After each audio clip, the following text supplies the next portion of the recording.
Hello everyone, I'm Tim from Tim's PC and I build custom PCs to suit anyone's needs or budget. I also live stream all of my builds and repairs for transparency and educational purposes. So if you would like to get an awesome new PC and you'd like to see it get put together live, send me a message today. So hopefully now people can hear us. It's going to be pretty fucking embarrassing if they aren't. But no one's watching us at the moment, so... Just do what you normally do, it's and we'll see. The boy who cries wolf.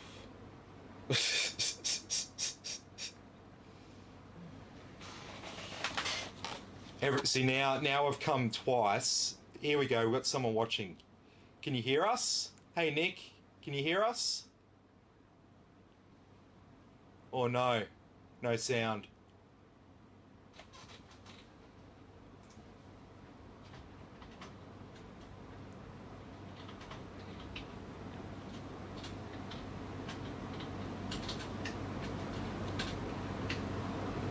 Yeah. Yay! Sweet. Okay, so it looks like our problem with the audio before has actually been corrected. So that's good. Yeah. Third time's the charm. Yeah. Okay. So, are you hearing any high frequency noise, like a ringing or something like that?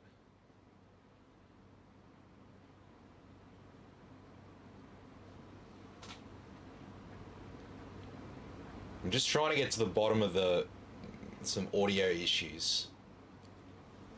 No, it sounds good. All right, happy days. Well, we'll get started then. Third time's a charm. So this build tonight is going to be another 3060 build. So basically, we're going to be taking a 9700K. Oh, sorry, it's a KF and a Z390 motherboard and matching it up with an RTX 3060, which is the best card to get at that $800 price point right now. In fact, I'd say it's really the only card that's worth buying at the $800 price point. You either spend $800 or so and get a 3060, or you spend like $1,500 or so and get a 3070, or $2,000 plus and get a 3080, $3,000 plus and get a 3090. Or you basically just get something like a 1650 and just hold out until prices get a little bit better. That's really the situation. So this card here offers really good price performance right now, and that's why we've gone with it. So this is the Gigabyte RTX 3060 Eagle card. So I've installed a couple of these in builds and not had any issues with them overheating or anything like that, despite the two fans. So it's fine. I guess with a 3060 just being not as powerful a card as like a 3080, it just doesn't need as much cooling. And as you can see, it's a relatively thin box here compared to the other ones. So, yeah. There's 3060 Ti's in similar sized boxes. So like I said, we've got a 9700KF CPU here. This is still a really good gaming CPU, still holds up well today, even though it's 9th gen Intel. And this is the Gigabyte ultra durable Z390 Model D motherboard. So we'll have a bit of a better look at this motherboard when we unbox it. And so we've got a crucial P1 1TB SSD to go in this. We've also got some Wi-Fi 6 and Bluetooth 5.1. That over to the side of that graphics card, because that's the last things that we're going to install. And so we're going to be cooling it with a PF240. It's a Silverstone all-in-one liquid cooler with RGB on the block and on the fans as well. We've got 4 fans to install here. So we've gone with the Asa Prisma fans. Prisma, I think it might be pronounced. Yeah, Prisma. These are quite nice fans and they are cheap, so only $15 each. And for our memory, we've got 16 gigabytes of the T-Create RAM. This is from Team Group.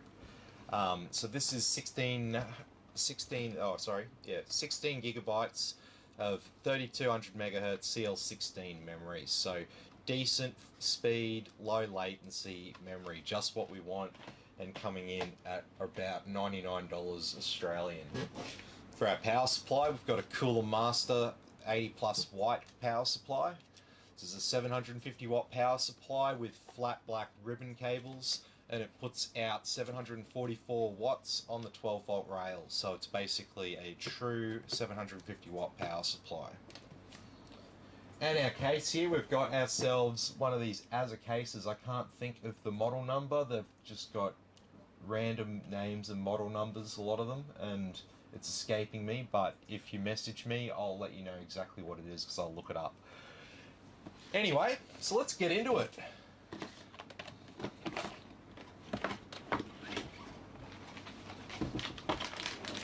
Okay, so for our motherboard,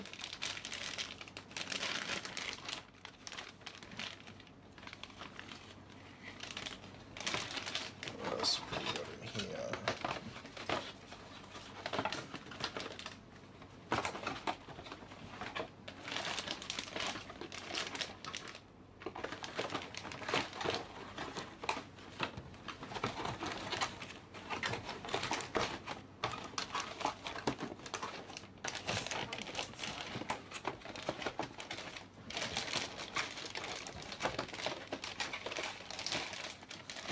Alrighty. Oh, nothing's going right tonight.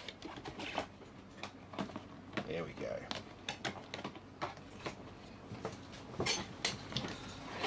So we'll have a bit of a look around the board here. So we've got a fan header up here, which is always good to have one right up in the corner there, out of sight usually. Got an 8-pin CPU power connector. So this powers our VRMs, MOSFETs, our coprocessors, and obviously our CPU. Basically all this stuff on the board here powered by this connector. Surprise, surprise. So we've got a CPU fan header here. This one's actually coloured grey, so you can see it that it's different from the other ones. And the only thing that's different about it is that it's designated CPU. So when you look up the fans in the BIOS, you'll see one that's labelled CPU, and you'll know which header that's connected to. And what have we got there? OC pins. So these are jumpers that we can activate to run the system in different modes. We probably won't be using them in this build. So we've got dual channel memory here. So these two slots here is channel 1, and these two slots here are channel 2. We've got 24-pin ATX power for the motherboard. We've got a USB Type 3 header here. We've got another fan header.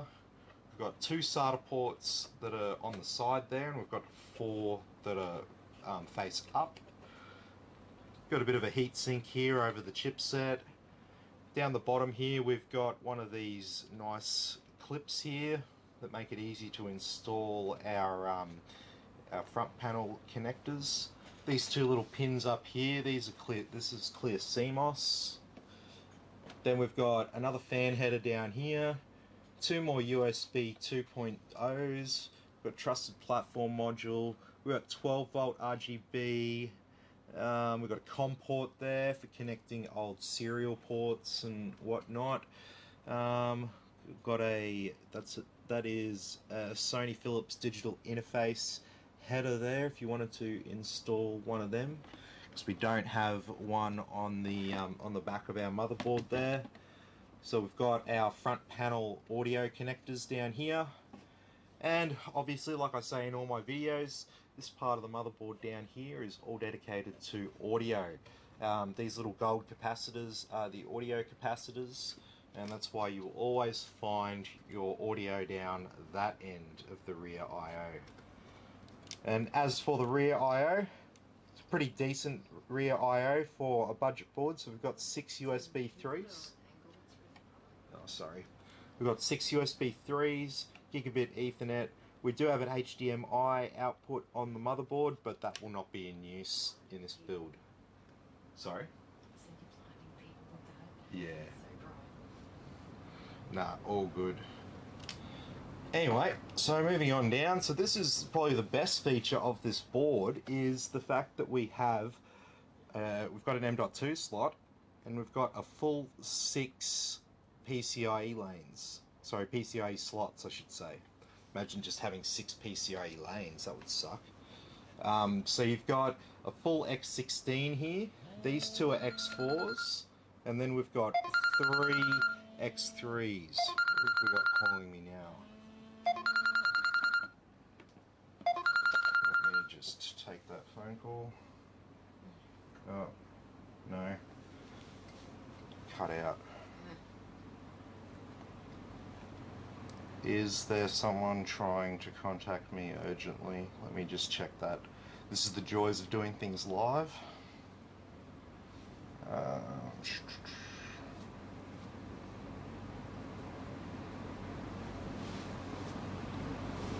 me just wait for that to load. Anyway, so like I was saying, we've got 2 X4s down here. These 3 here are X1s. We've got an X16. And we've got this M2 slot here, which will be another X4. And so that brings us to the end of all of our features on this motherboard.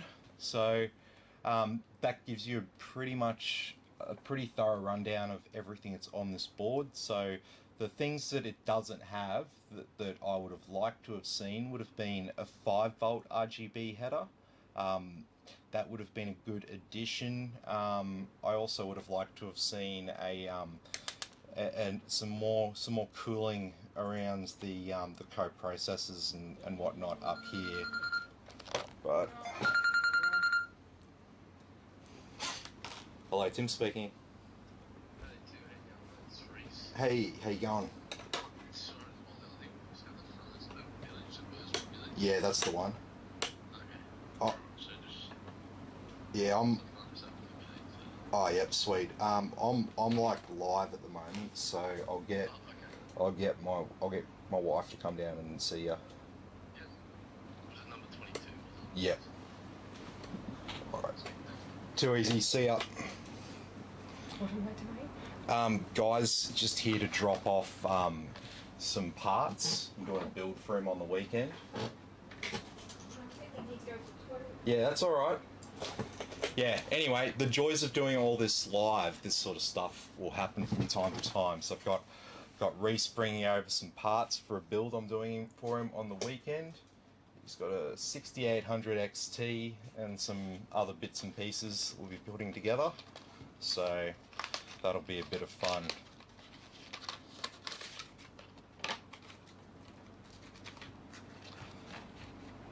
I should probably go down and see him just so I can just confirm any aspects of the build. I'm going to come down with you quickly. Just bear with me, guys.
Alrighty, sorry about that.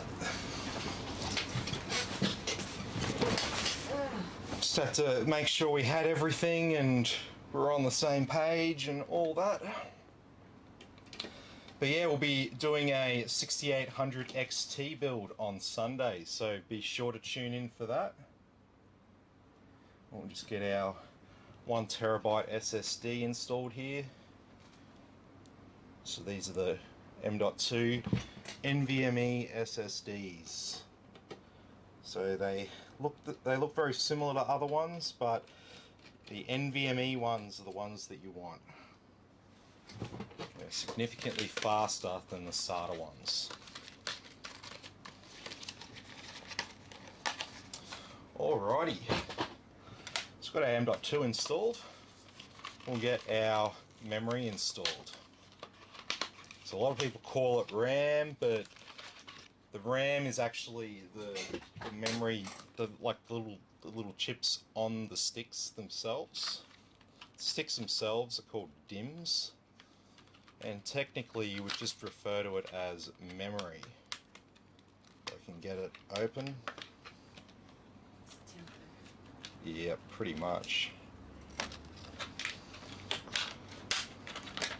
And so these sticks are quite nice.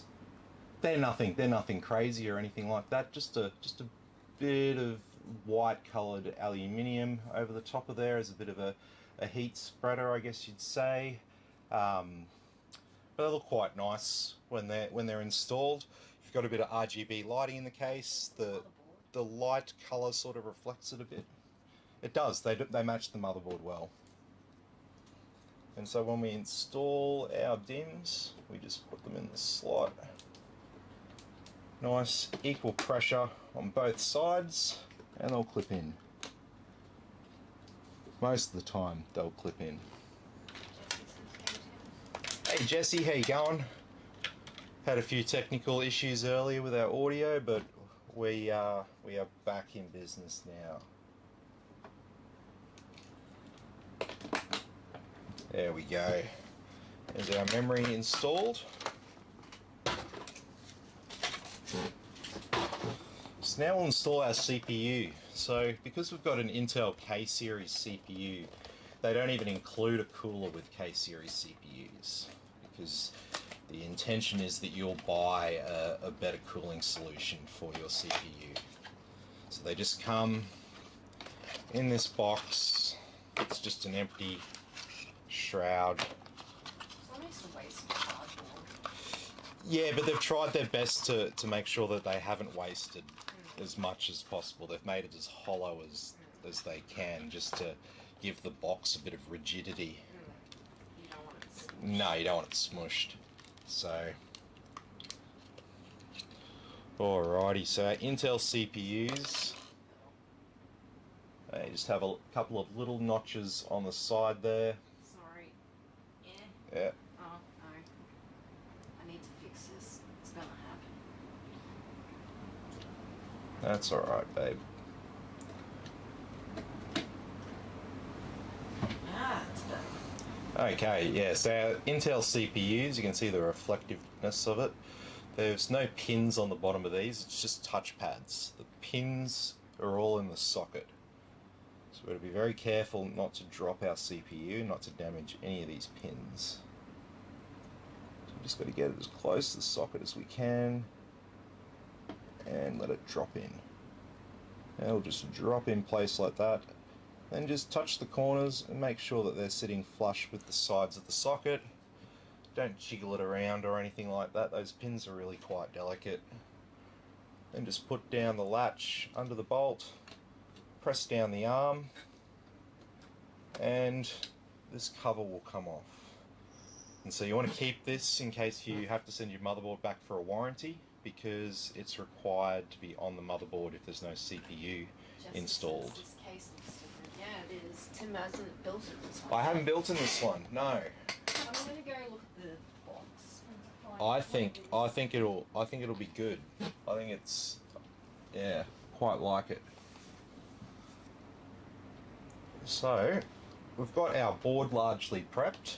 So what we might do now, we'll turn our attention to this cooler and get this all sorted.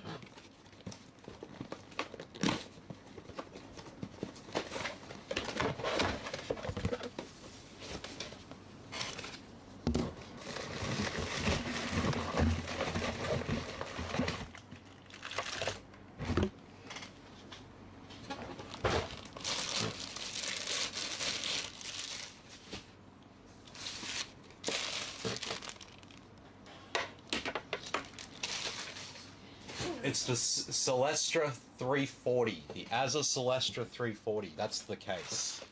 I even found the cat in the box. Really? Yeah.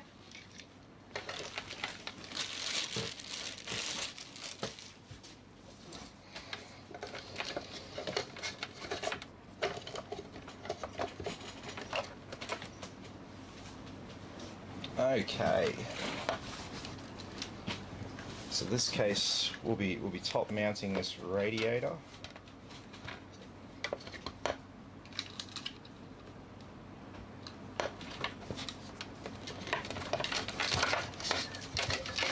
And just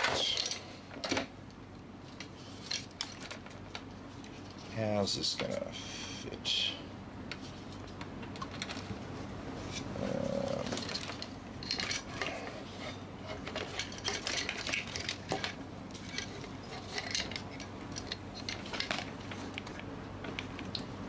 That,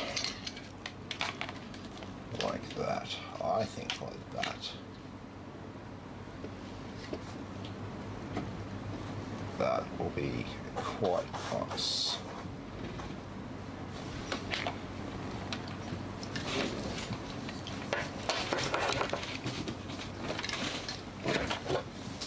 The reason I'm lining it up like that is because I want to make sure that I have the fan wires towards the back of the case so we don't see any exposed cables. Makes sense, don't feel sticky.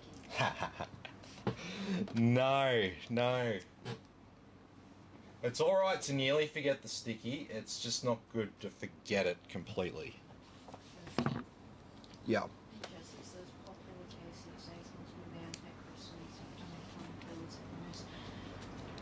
There's the Celesta 340.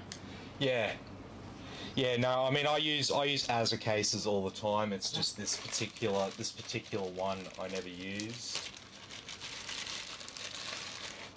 See, I'm always looking for cases with pre-installed fans in them usually. That's my sort of general go-to.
Stop playing with the cat like that.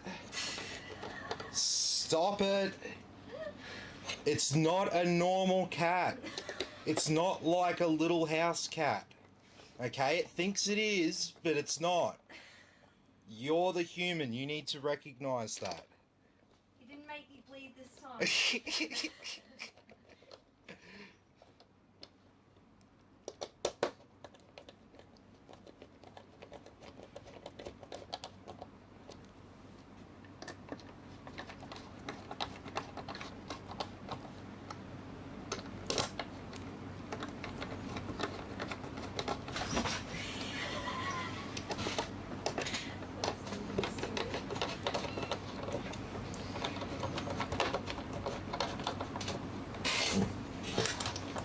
Alrighty, so we've got those fans on there. He puts his hands up in the air.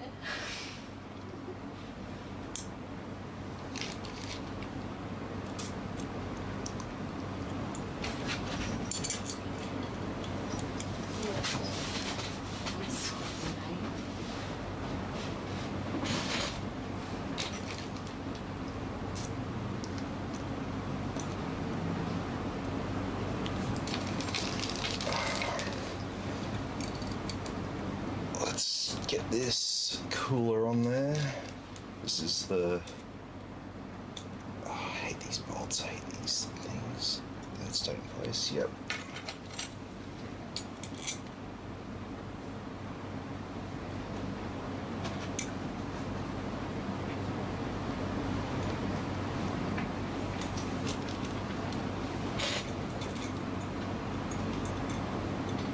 Okay.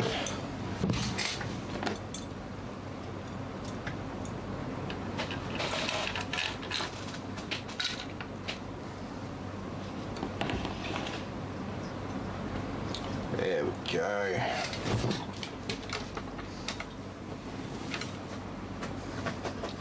Let's put these little feet down here.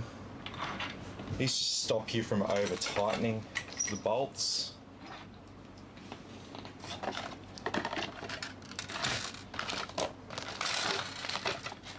Get my thermal paste.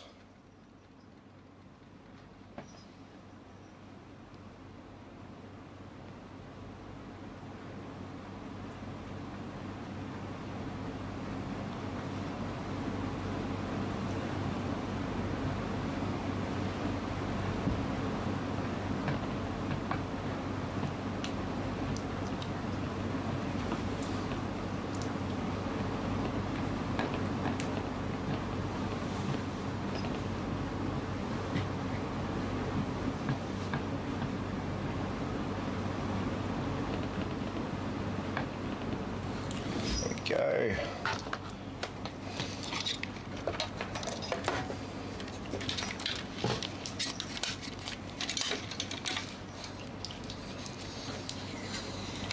Remove the bit of sticky.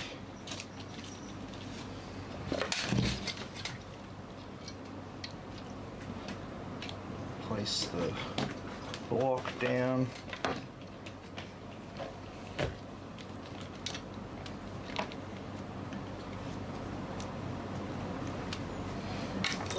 What did the cat do? He clawed at my finger. Because I play with him with my hands, and I really shouldn't do that because he's like, you know, twice the size of a normal house cat. With twice the strength. I'm stirring him up, and I really shouldn't. Look up Norwegian forest cat. You'll get it. You get some sort of idea. Or Maine Coon. M-A-I-N-E Coon. Or Norwegian. No, there's no E in Maine Coon. Nah, there is. Or is there? Yeah, it's named after the state of Maine yeah, in no. the US, which has an E on the end. Yep.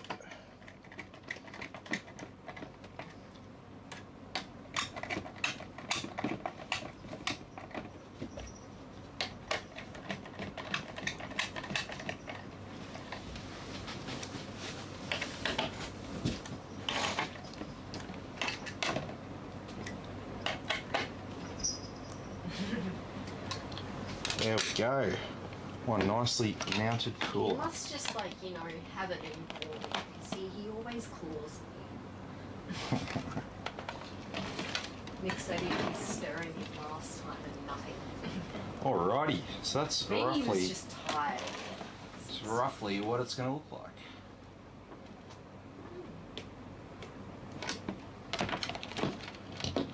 So what we'll do is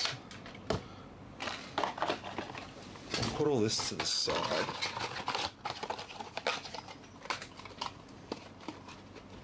Just put that there.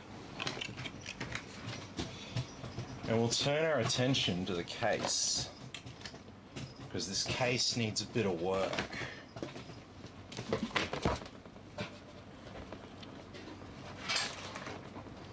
Okay, so first we got to remove this glass panel. Oh, these just come off, okay. And what, does this just slide off? Yeah. Okay.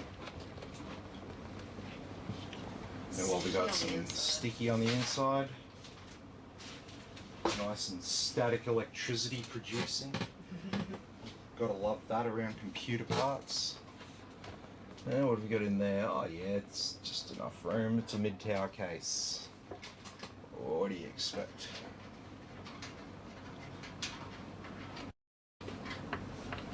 That back fan cable looks like it's really stretched. Have a look. It's just like straightened out. Oh.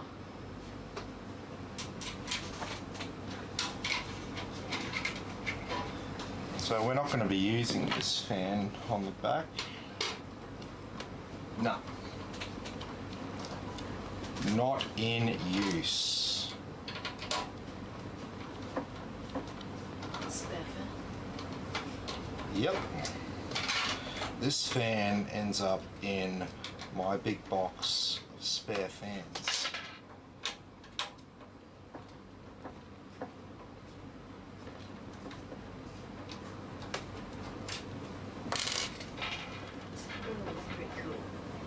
Oh yeah.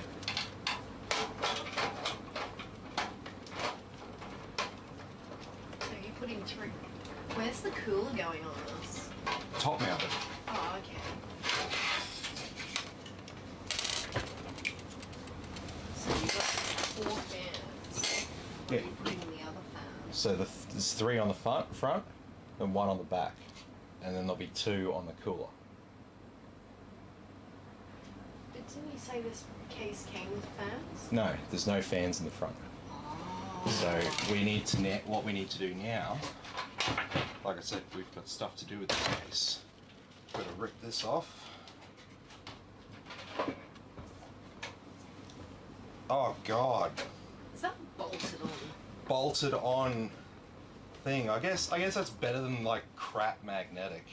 But it is magnetic. It is, but they've realised that it's crap, and they've done something about it. There's a lot of scratching on the inside of this. I don't know. It's like somebody's like. Oh yeah, that's just production. It's on the inside, doesn't matter. Yes.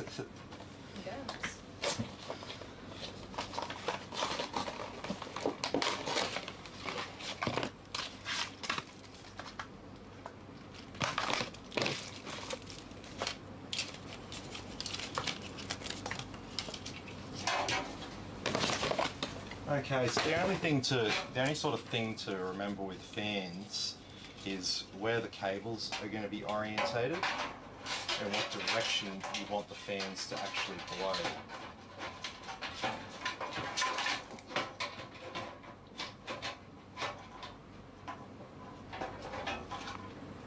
Okay.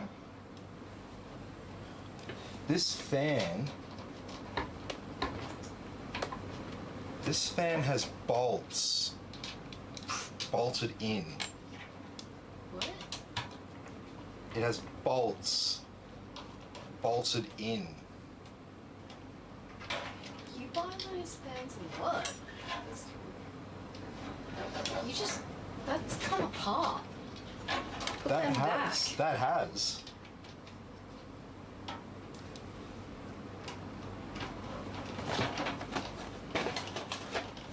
I want to check those.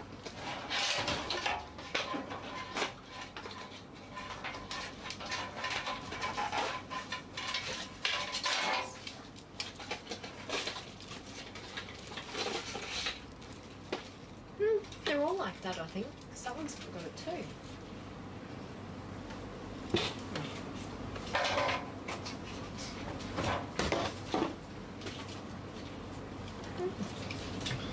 Okay, so they're one direction mountable.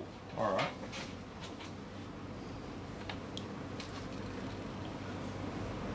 That's a first for me. I haven't seen this in other fans.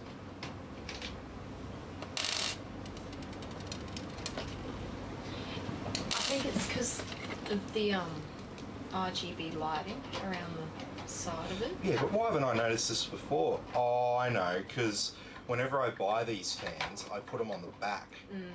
And so I screw the bolts in to the back. So I've now never noticed that you can only screw the bolts in from one direction. Most fans you can screw bolts in from both directions. So what that means... Jake says looks complicated. Yeah.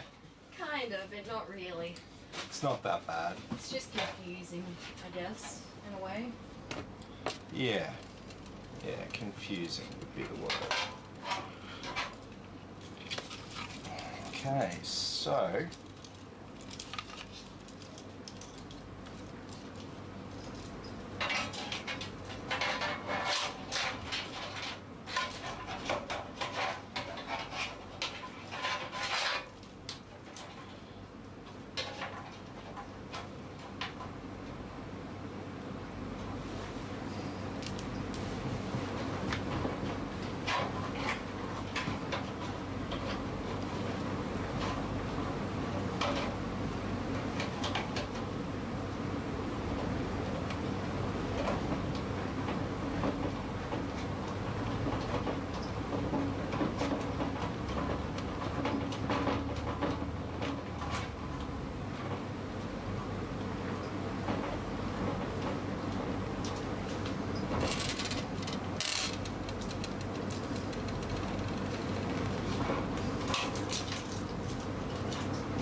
Okay.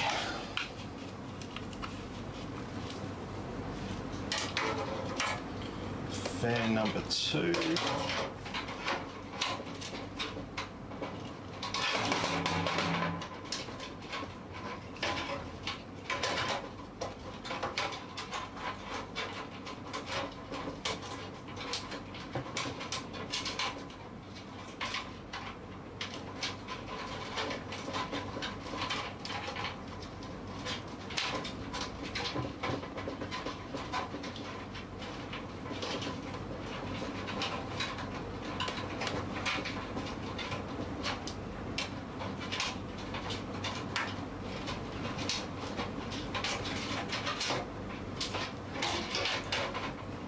Okay, it's fan number 2.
Fan number 2.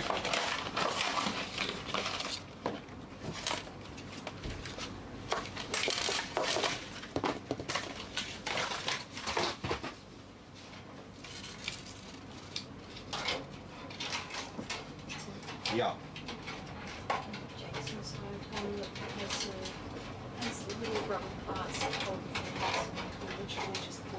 through. Yep. Yeah, there are definitely easier fans to install, but you pay for it.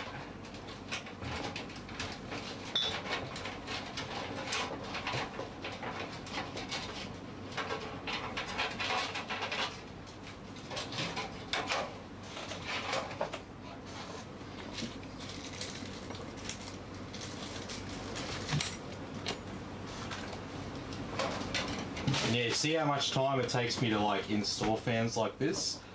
And this is why I usually try to get customers to buy cases that have the fans pre-installed, because it saves me a lot of time.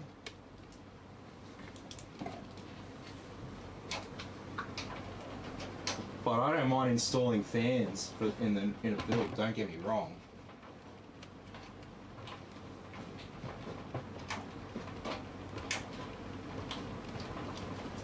But it's certainly not the quickest process. Not the quickest part of the build.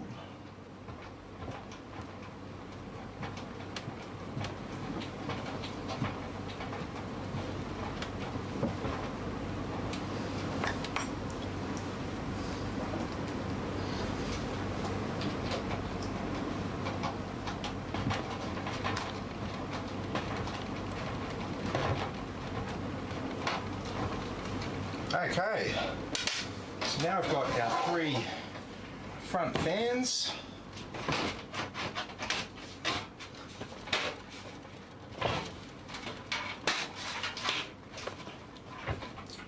Just like that. And so that'll light up nicely in the front there. And we've just got one more fan for the back.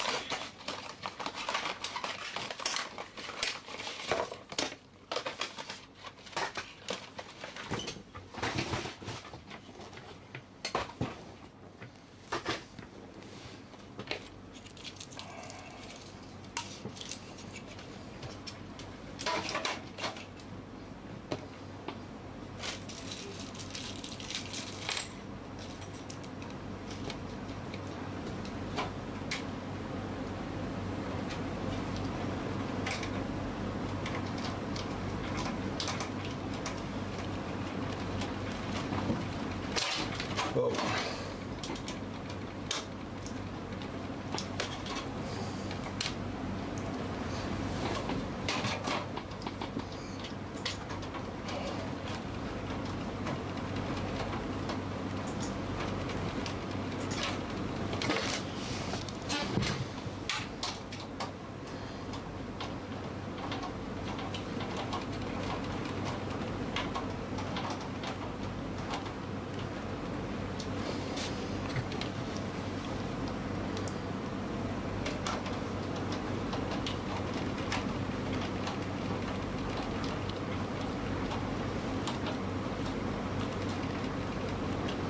There we go. All of our fans are installed now. So now we can go ahead .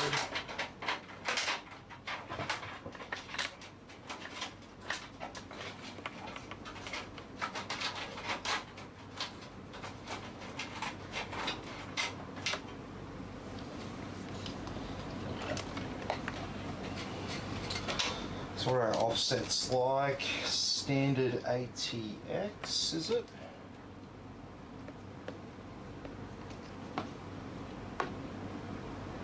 Oh, no, this is a substandard board. So, not substandard. I was gonna say, I'm like, it's not substandard. It's not substandard, it's non-standard. Non-standard. That's what I was thinking of. So we got 2, 3, and 1 is in a abnormal location, and then we've got 2 in the bottom in location 1 and 2. Okay, so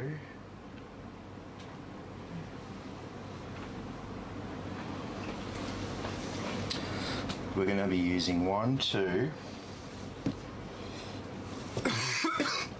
3, 4, 5, 6. So there'll be 1 there'll be one hole which we won't be using because I'd have to actually drill another hole into the case to utilize it. So that's okay.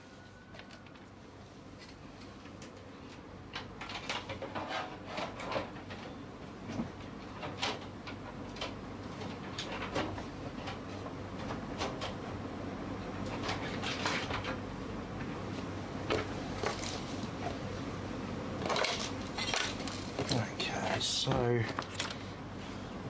did we get a heap of bolts with this case?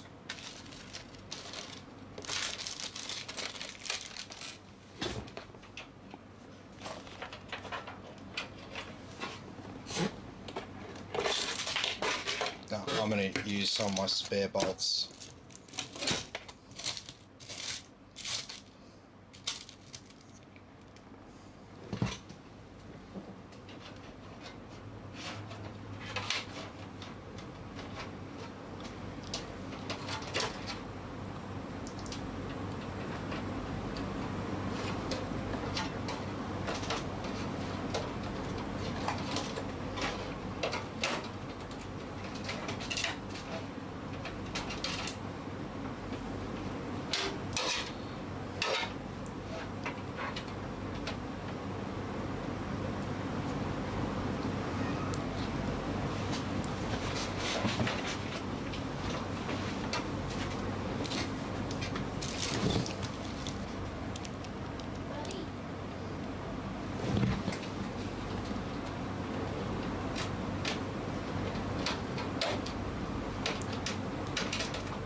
Okay.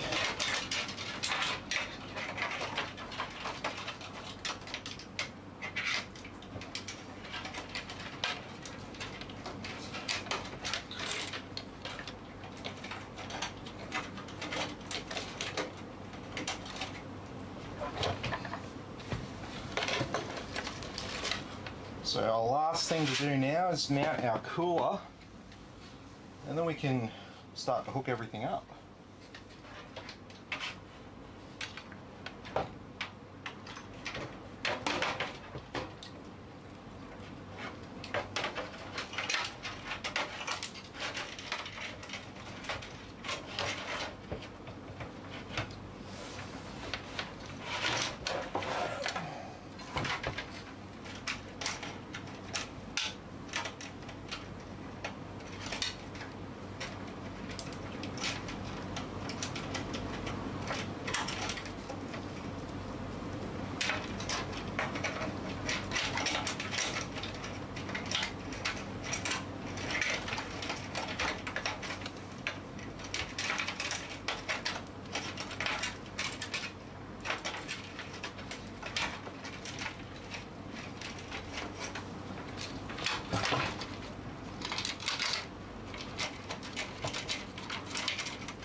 too tight to fit these through.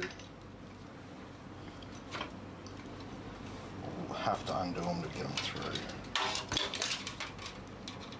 Bloody painful.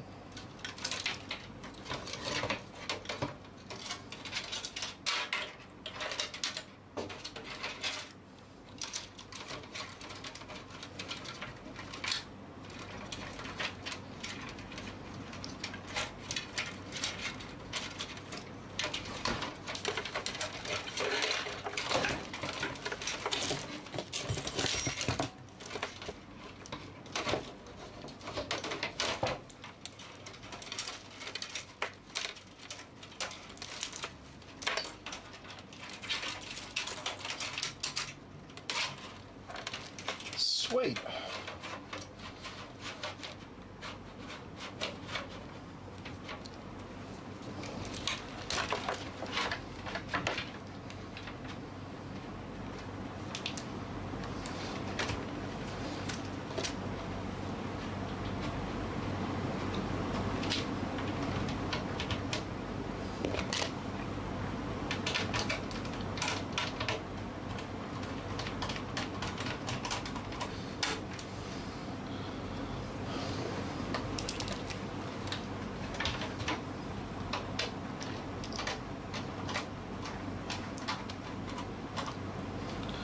There we go.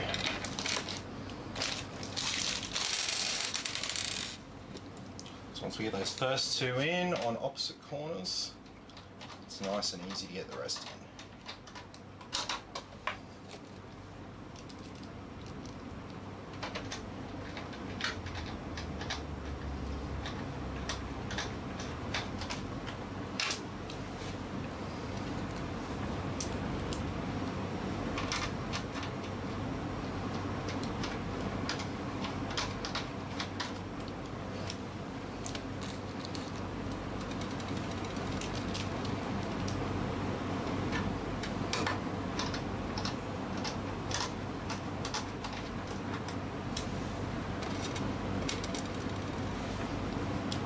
Lots of screws.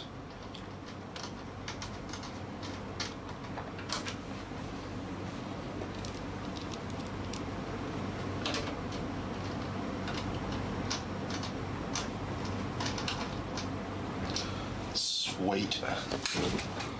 Awesome. So now we'll install our power supply. No, apparently my thumbnail's not long enough at the moment.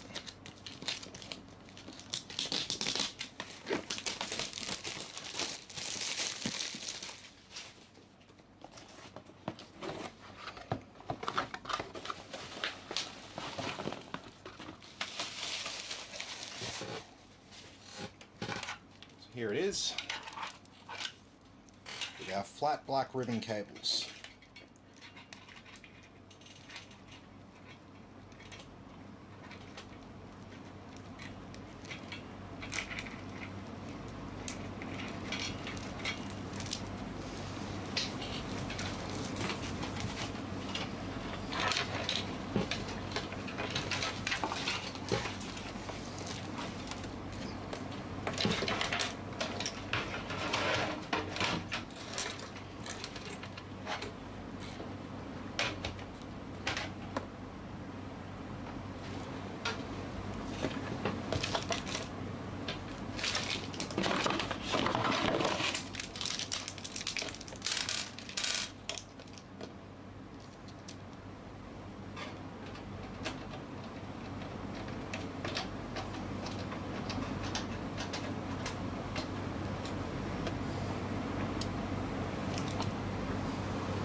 Alright, nearly done with this screw fest.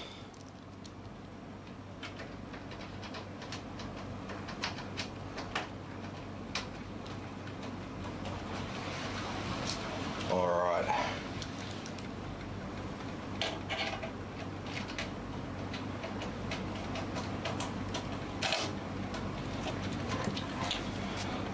Okay. So, we now have all of our fans installed.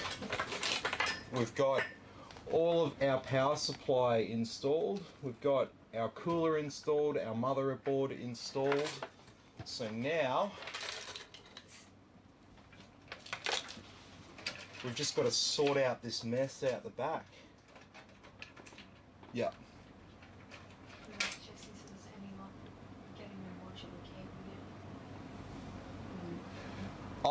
Oh, the other cable for yours. Yeah, so I got a replacement, but I don't know if the one that they've sent me is correct. I got it, and it's like, it's definitely right on one end, but I'm not sure about the second end. I mean, your PC works, and I'm happy to give it to you whenever you want. It's just the issue with the front fans. They don't turn off even when you shut down the computer. They'll keep running, so you'd have to turn it off at the power supply when you want to shut it down, and that's annoying. That's the only reason I don't want to give it to you yet, just because they didn't include that cable, and without that, those fans behave in a strange way, to say the least. Yeah. Did you just say screw first? I did. I did. I was like, what? I did. Did he just say what? Well, okay. So let me explain it. So I screwed in 16 screws on the fans, plus 6 on the motherboard, plus another what, 4 on the power supply. So I've done a total. I've done nearly 30 screws. That's a lot of like sitting there, like I don't have much to say while I'm screwing down screws. It's like really boring, and I feel like the whole thing is very boring. And I'm very aware of people watching me and being bored. So I'm just like, when is this going to be over? When can we get to the more interesting parts? Okay, so we're going to need that one. We're going to need this one.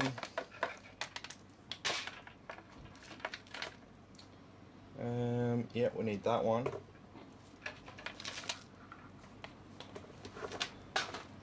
And then all the rest of this stuff we don't need.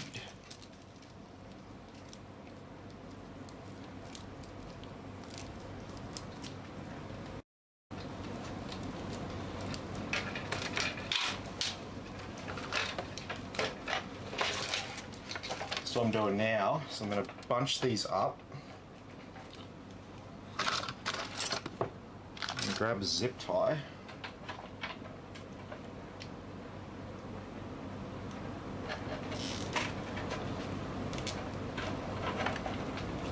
Zip tie them back, and where are my pliers? I don't normally lose the pliers. Oh, sweet. How do you lose these?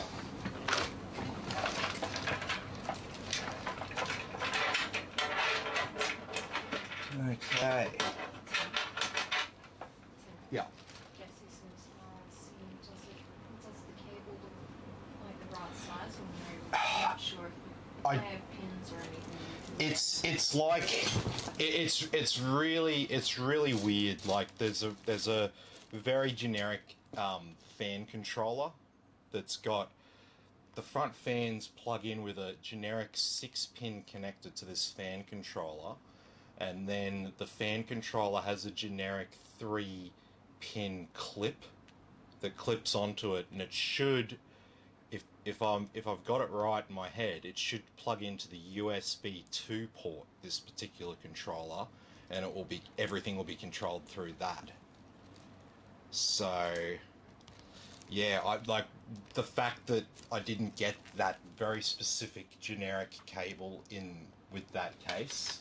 It's the point where if that doesn't work, basically what I'm going to do is I'll do an RMA on the case, and I'll basically get them. I'll buy a new case, take the cable out of it, and then I'll return the rest of it straight away for a refund, and then I can get the cable, bring it, install it in yours. I don't have to pull it out and swap it over or anything like that. It's just easier to do it that way. But if they can't get me the cable, I'm just going to return it and be like, well, it's not right. Didn't have all the features, so that's a return. So no big deal. Like,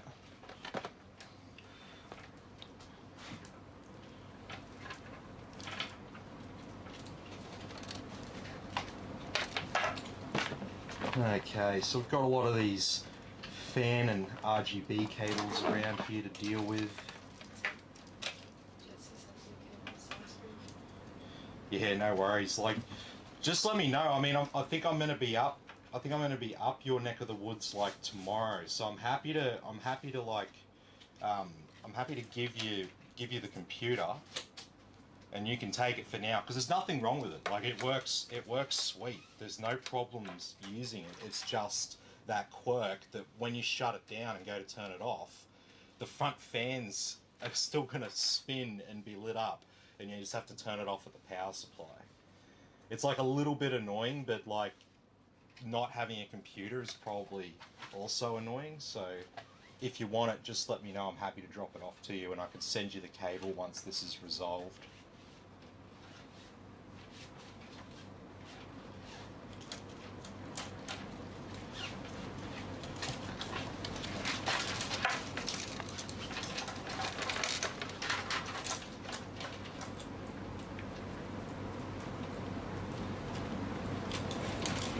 Okay.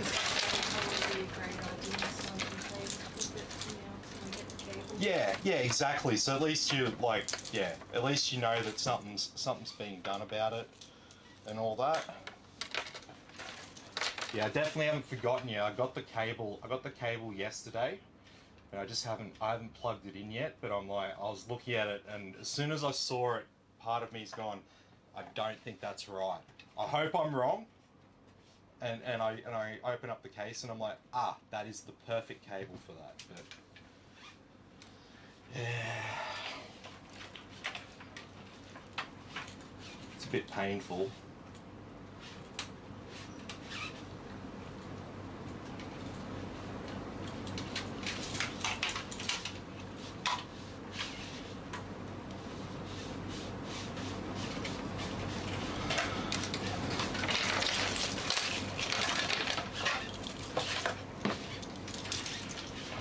Alright, so now we got all this.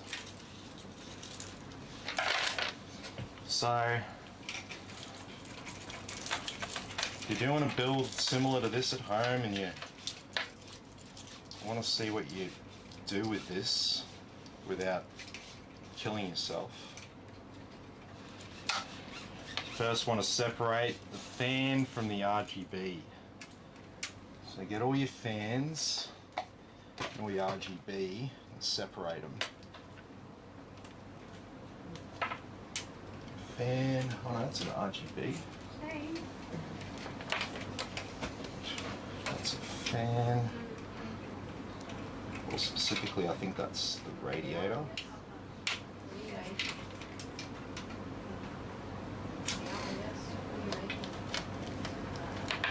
Another fan.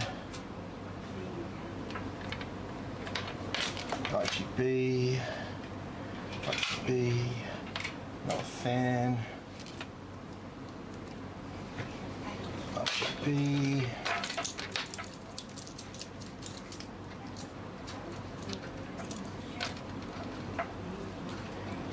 RGB. Fan.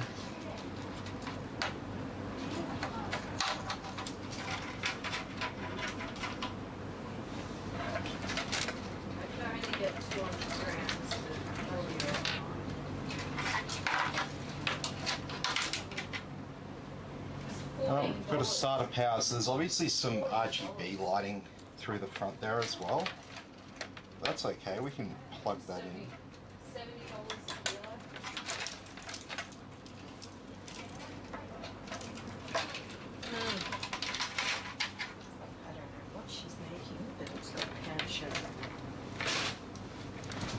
Yeah, I heard her giving the slow thinking about it description. Okay, so we've got all of our fan cables all in the one direction. And so on this motherboard, I believe...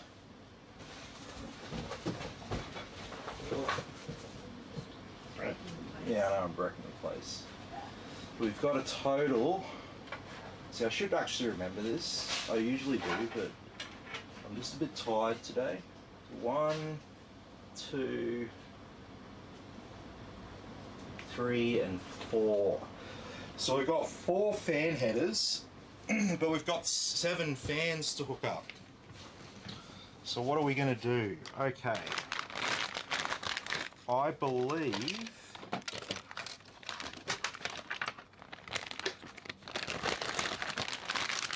I have a fan hub up here. No, that's a RGB. No, no, that's RGB.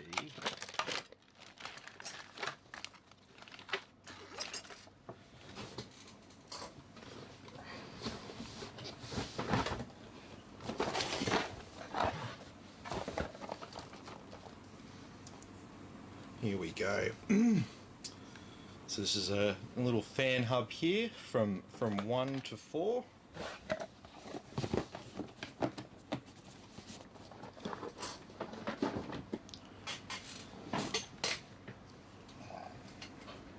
And so what we're going to do with this one is we're going to take the most awkward header on the board, which would probably be, I mean, they're all pretty accessible, really.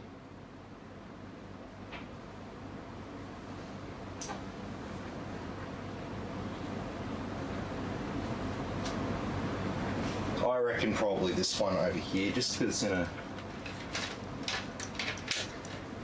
We can conceal this cable nicely with our USB 3 and all of that. So then with our fan hub, what we can do is we can plug this guy in. It's got a bit of double-sided tape on it.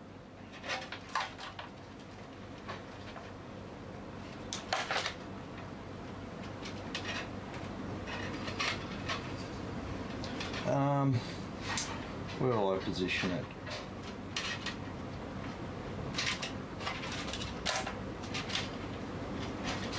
I reckon right here. There we go.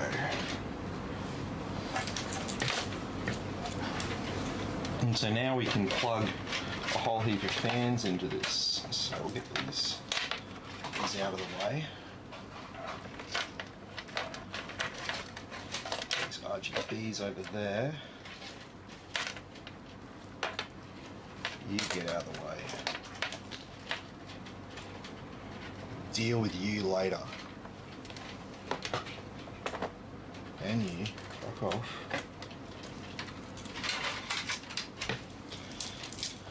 Okay, so we've got these 3 fans at the front. So what we're going to do is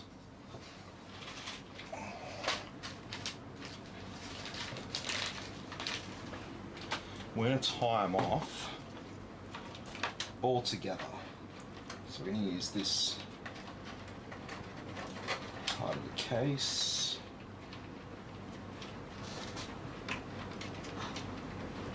What? Is there no IO shield for this? No. It's a cheap. This was a really good deal. This PC. I only just realised that. It doesn't need an IO shield. No.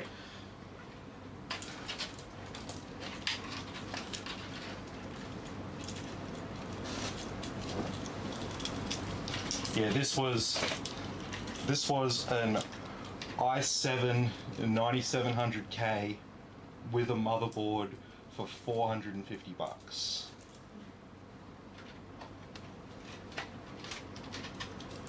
That's a good deal.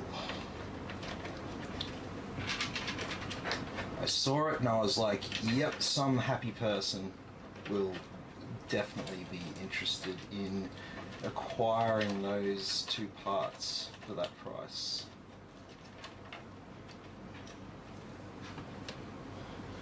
And yeah, sure enough, Jags hit me up and he was like, literally like, man, is that like pretty much exactly the same as what I was looking at, but like cheaper? And I'm like, yep. Literally, I got an awesome deal on it, so if you want it, it's yours.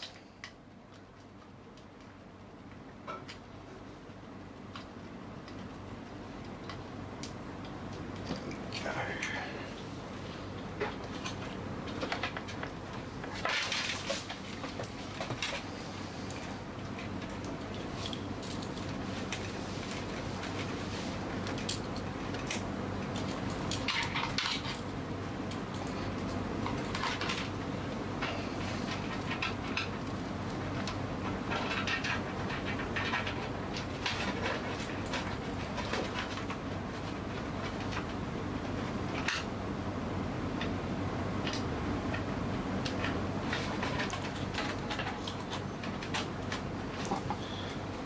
Okay, so now we've just got two more fans to plug in.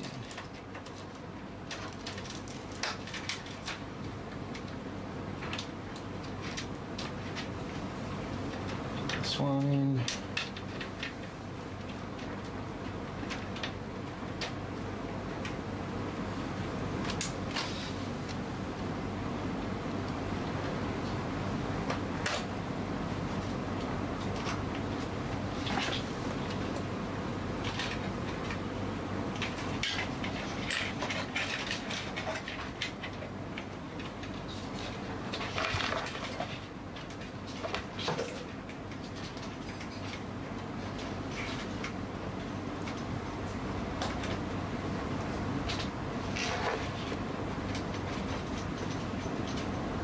This one would definitely be better for you than me, but let's get it anyway. Oh, just this particular fan header.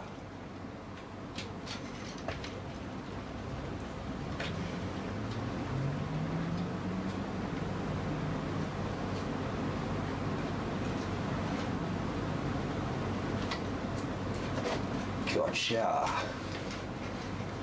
Bastard. Okay, so we've still got some nonsense over here, but this is all RGB. So we kind of put all that to the side because we'll have to power that independently.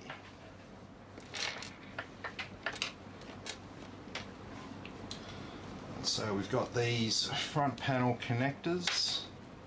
So I do believe, yes, I have a spare one of these connectors. My favorite things in the world. What's up, babe?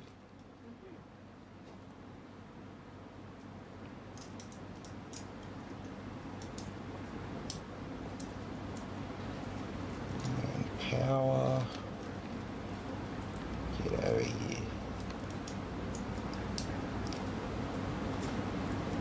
There you go. And positive on the left, negative on the right. Positive to the left of me. Jokers to the right.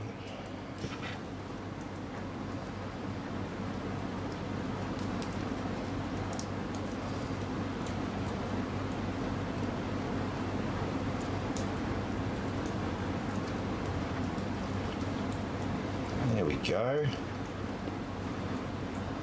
Now we have a plug.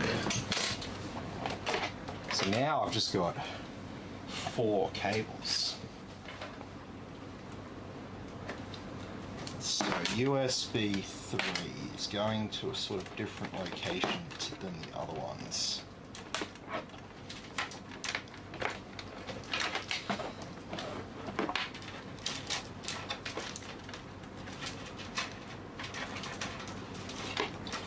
these are going to be messy here.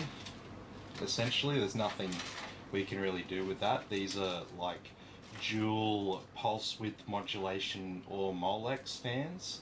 So it's got these like little daisy chainable Molex plugs on the end. So that's always going to be a little bit messy through there. But what we'll do is, what's wrong?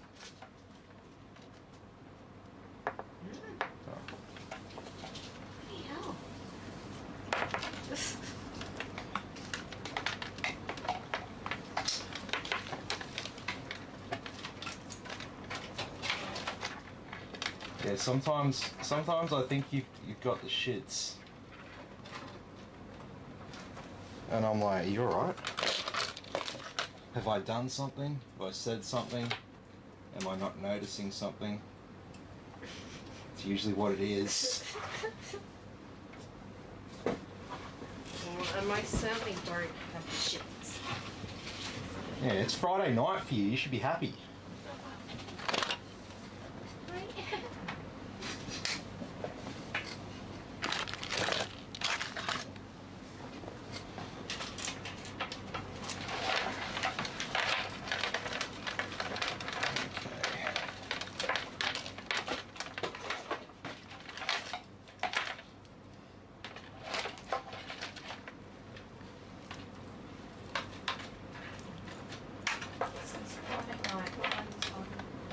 Yep. Indeed.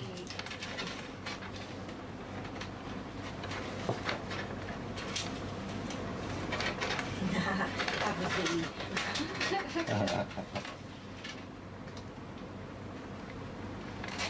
I have beer.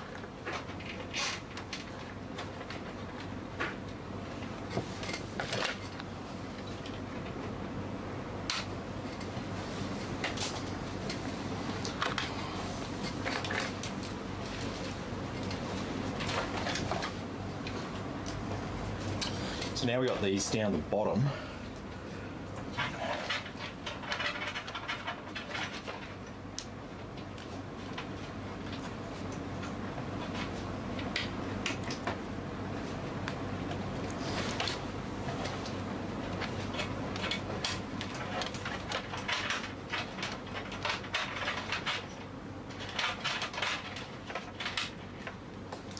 Okay, so now we've got a USB 2 and a front panel audio, so this will be USB and front panel. Let's just make sure we don't cross over any wires.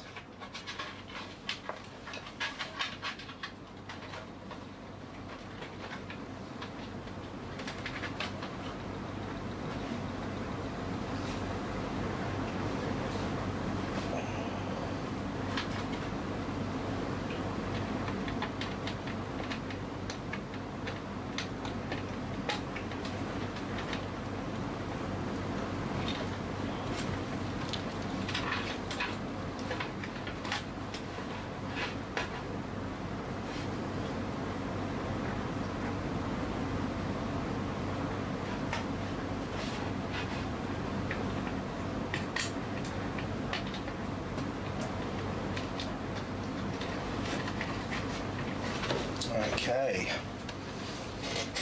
Yeah, Tim doesn't. He likes these. But I drink that too during the day.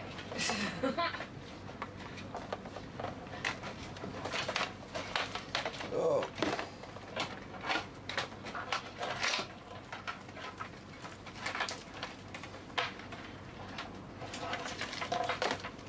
There we go. Look at that. Look at that. So now we've got all this RGB to deal with.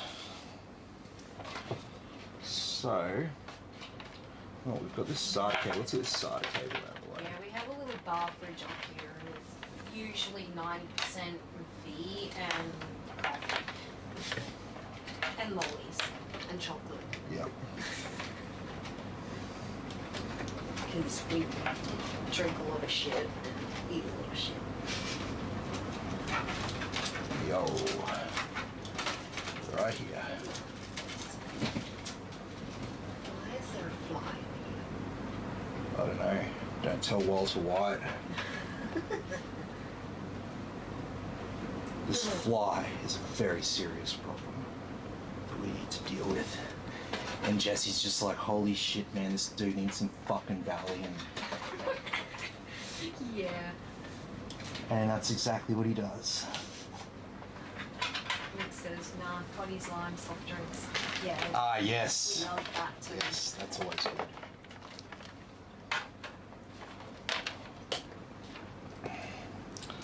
Okay, so what will we do with our RGB?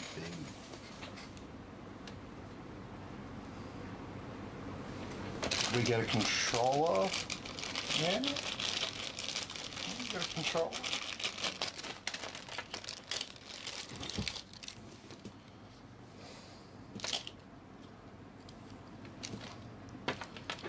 It's a pretty sick looking controller.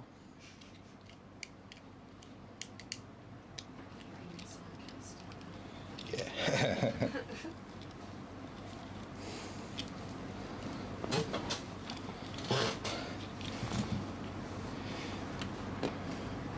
When I say it's a pretty sick controller, I mean it's a controller. Nick says, the sugar free is alright. I like that the sugar they go down pretty nice sugar levels. They don't actually. Yeah, they see the cotties don't come in full sugar. The whole idea of that product is addressing a white market between mineral waters and soft drinks. So it's not about whether it's got sugar or low sugar or anything like that. Low sugar is a farce. It's a dead thing you should never do. You should never make a product that's low sugar. You either have sugar or you don't have sugar. What you need to capitalize on is the strength of the flavors. How sweet it is. Forget about whether it's got sugar or no sugar. It's about the sweetness profile of the beverage. Okay? Take it for someone who worked for a multinational beverage company to know about all that bullshit.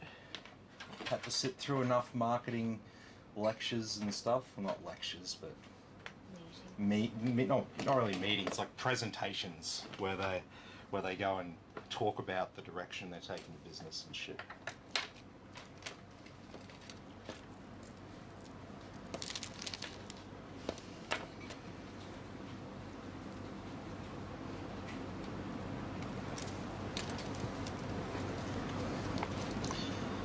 Okay, so what have we got here?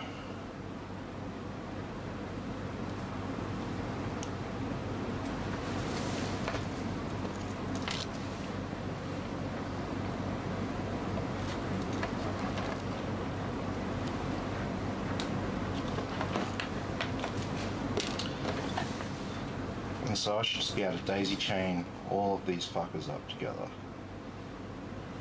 Starting with this one.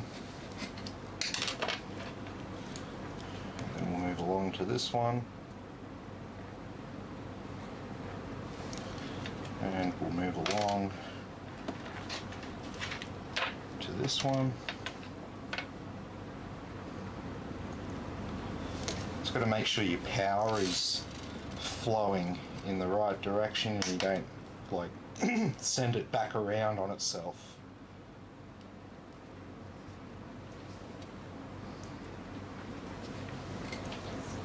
So you can see the direction that it's traveling in, from the power to the remote to the extender to the daisy chain.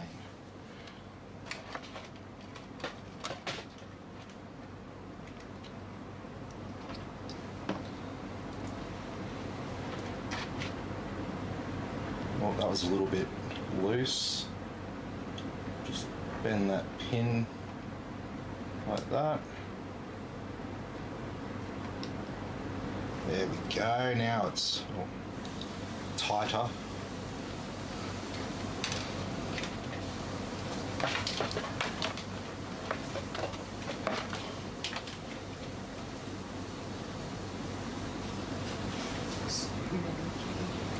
Mm-hmm.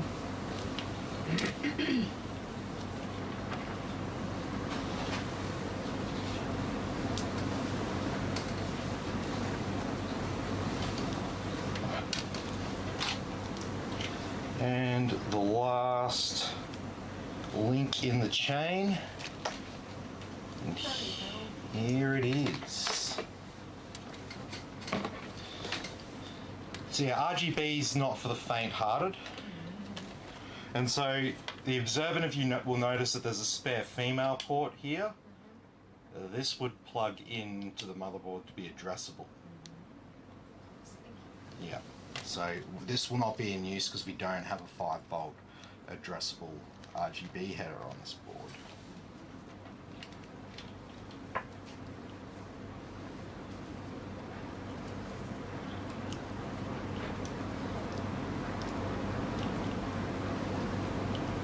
Alright, so to manage this, it can be a bit complicated, but in general, if you want to do it easily, where are my cables?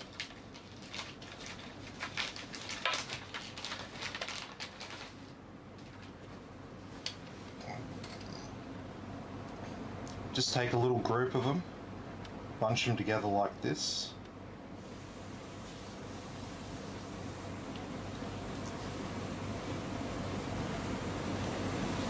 Tie them down and tuck them away.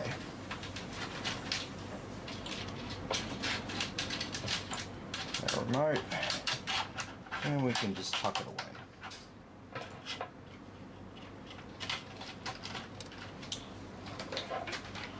Alright, so USB 3 cable is kind of killing the vibe here, so let's get it out of the way.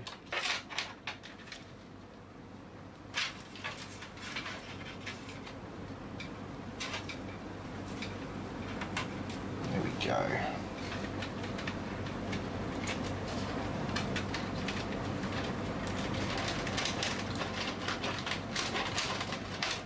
We stuff them away back there, because the thing is, you don't want to tie all this stuff down too well, because if you ever have to change anything, it's a real pain in the ass putting it all back. So I've tied down one sort of group of them, and then we've just tucked the rest of them away there. And that's going to be good. That's going to make it easier if we ever have to work on this again. So it's all good to do nice, tidy cable management, but it's another thing to just make more work for yourself. So it's about finding the balance. Just like finding the balance of tying these cables up. Where do you start?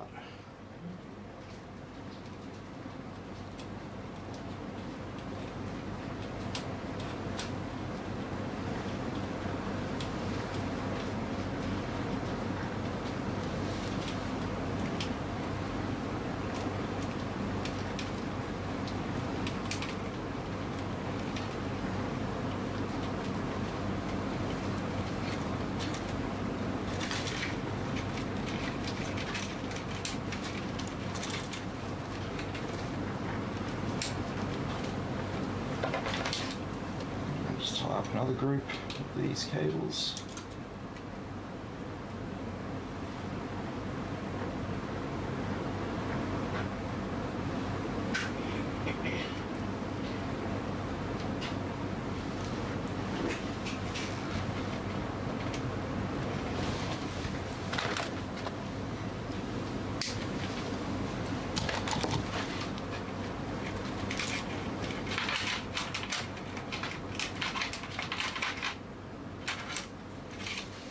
Just leave them there for now.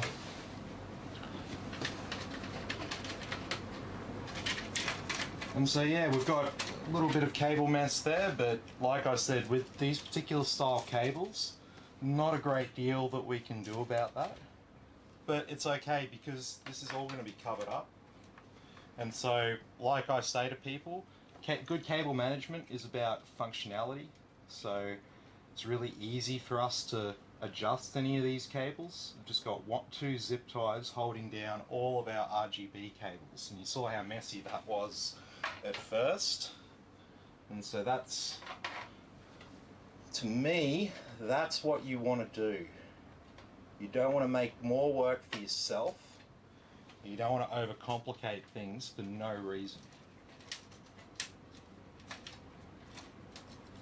I just don't like these Molex things. I wish I could cut them off, but we won't.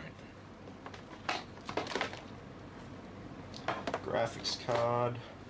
This is CPU here, so CPU we always stuff it around.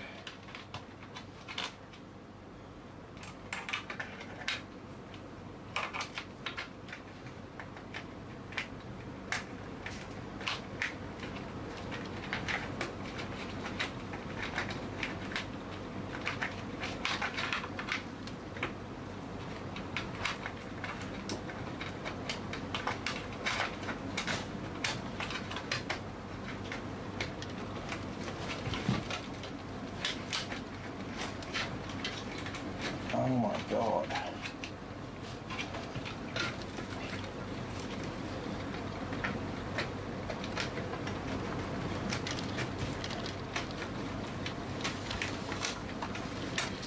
Fuck me dead. What's wrong? I have to rip the CPU power connector apart to get it through the hole. That was painful. And these things are like real painful to put back together as well. Gotcha.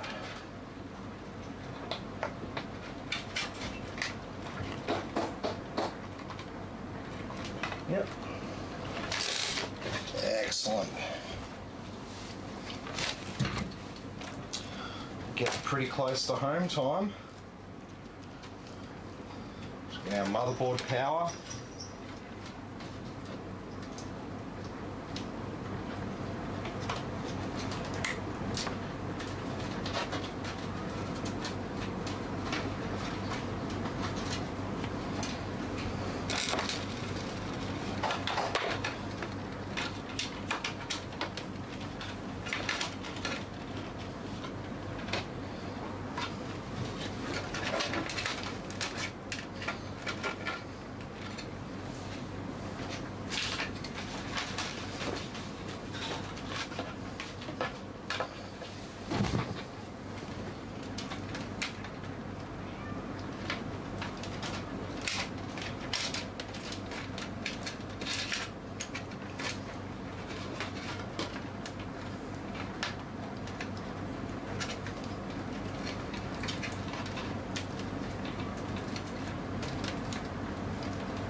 Okay, so now we've just got our graphics card power. So that means that everything else has been hooked up. All of our fans, all of our RGB. We don't have any SATA devices other than SATA power. USB, USB 3. We've got fans on every header. We don't have any 12 volt RGB, no COM. That's pretty much it. So what we can do now, don't worry about that, it's okay. We can go and, oh, we don't have, just got ones that we snap out. So what we're going to do here, we're going to use slot 1. This slot 1 has a little PCIe X1. And we're going to use slot 2 and 3 obviously for our graphics card.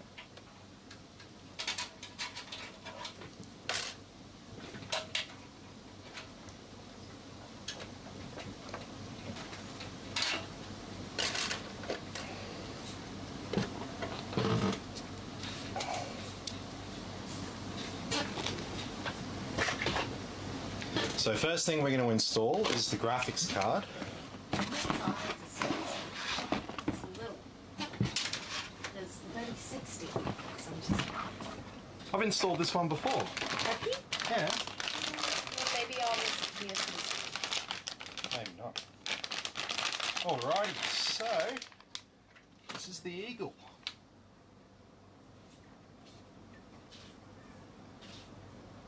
Is this your next graphics card? Can I hold it? You can hold it. It's still heavy. Yeah. Yeah, it's a decent little card. So obviously you've seen the like the Aorus. Doesn't want us to focus on it. Anyway.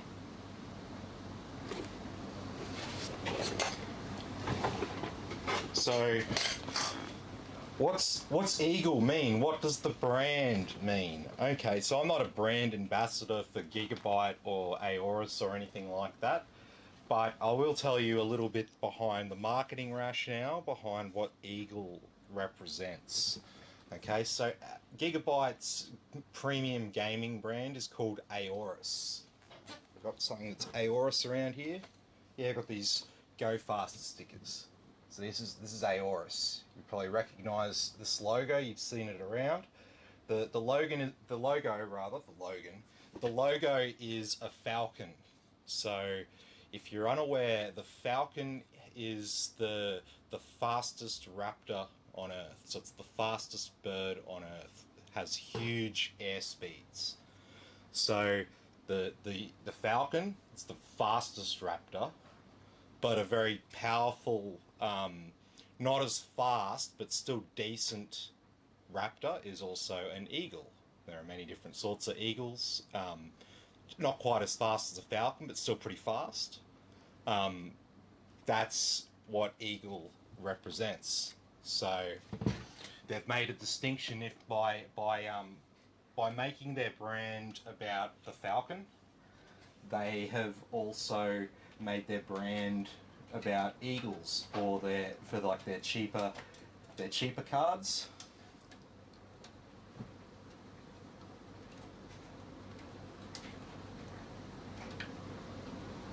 Yep. Yeah. Ah, really?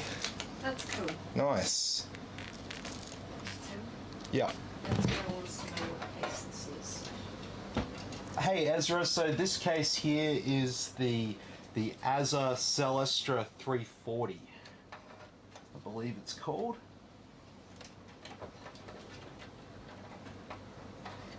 So Tim. His middle name is Alistair. We know an Alistair. Yep. Good mates with an Alistair.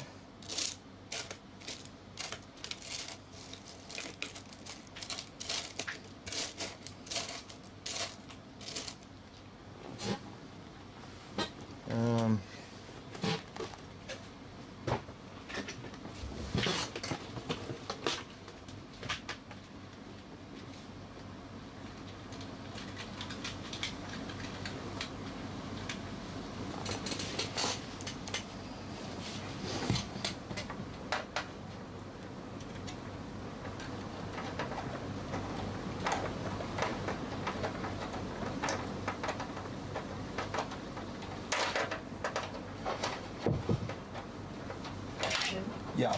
That's what it says. Looks like it can only have one fan. Does that generally affect the cooling? Oh no. It's got 3 on the front and it's got a radiator on the top. So we've got a total of 6 fans in this case, plus the pump on the CPU cooler, plus the 2 on the graphics card, plus obviously the power supply has a fan as well. So there's definitely plenty of fans, plenty of airflow in this case. Definitely wouldn't. I don't even build computers that are going to have problems with heating and stuff like that. That's why I've got a big box of spare fans and stuff like that. Like out of this PC, we had 1 spare black fan. I'm usually the customer doesn't want a spare black fan that's just going to sit around and not be used. So I keep them, and then if we build a PC and we find out that the airflow is just not quite right and we need to add a couple of extra fans, which can happen from time to time, then I've just got them there and I give them to the person who needs them the most. So obviously if your case comes with a fan and you want to keep that spare one, you just tell me and I'll keep it for you. It's not like I'm like, right, so I'm going to steal this fan and pocket it for myself so I can sell it. It's not like that at all. I don't care. If you want the fan, you can have the fan. I just usually keep them so that I can use them for when someone actually needs them for their build. So...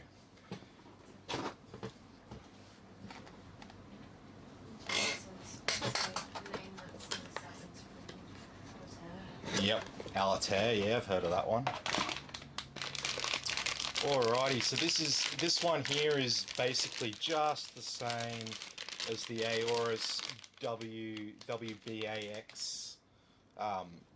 Wi-Fi card, just doesn't have the Aorus logo on the back of the PCB there.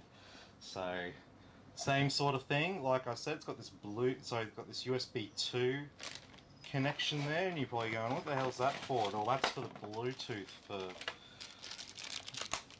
the transfer rates and stuff. So we're going to hook in this USB 2 right here, and we'll probably run this cable behind our graphics card. Yep.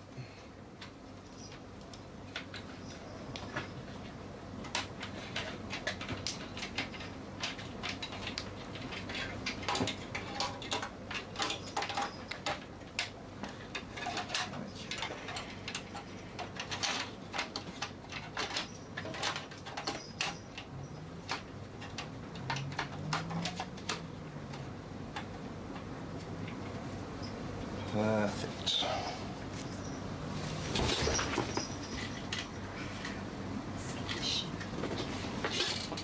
That's not hard. Cats are very jumpy, as you know.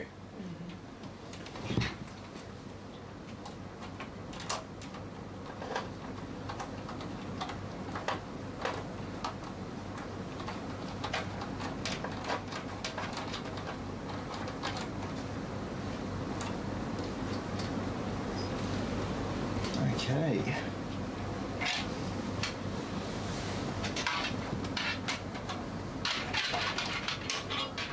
So I reckon this should just go straight down and out the back.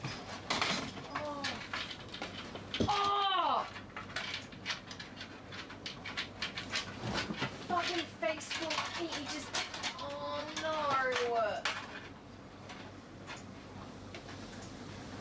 Go back to the page.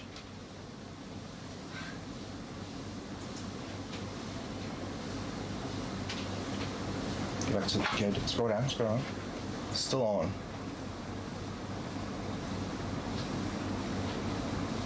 Go back into it like I showed you before.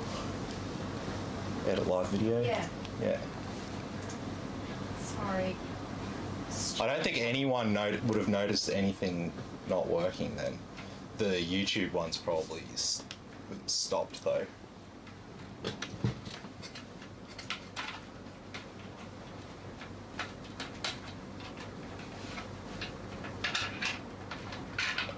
Yeah. Want me to just keep going? Yeah, you can just skip the YouTube one. We'll just keep going on Facebook. That's where the majority of people watch anyway. Stupid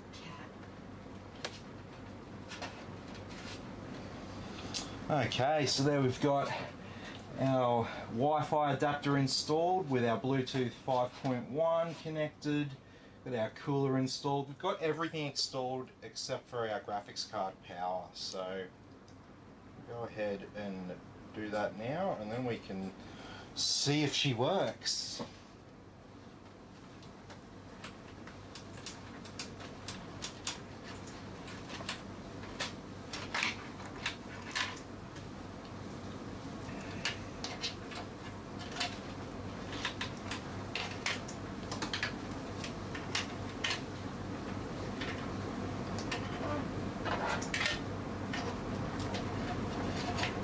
The YouTube's still going? Yeah. Don't ask me.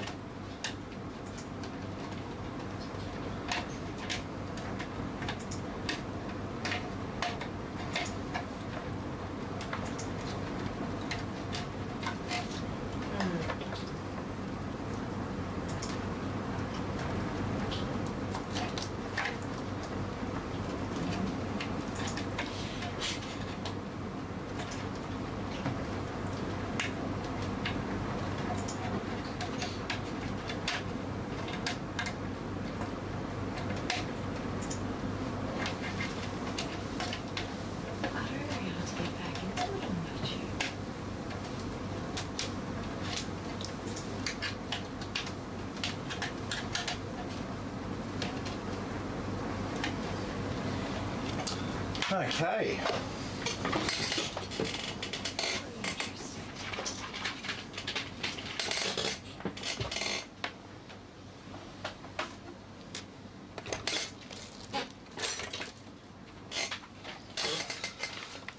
Alright, well, we're going for the moment of truth now.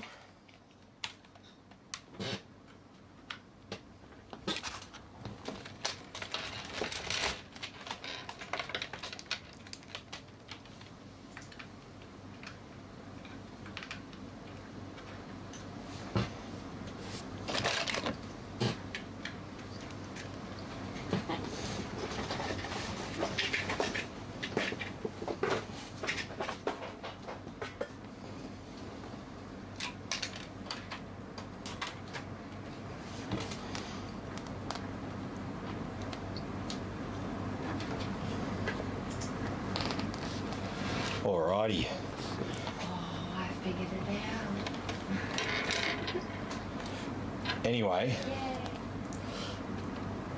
it's time to see whether I did everything right. The moment of truth.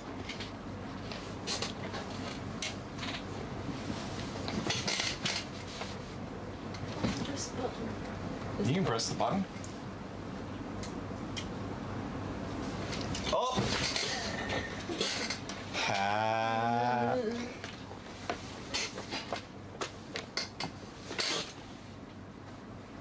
Made me think there was something wrong with it.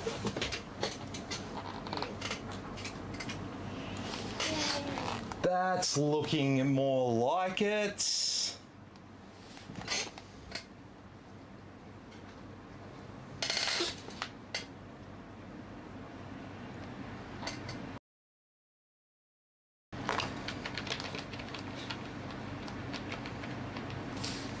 Alrighty.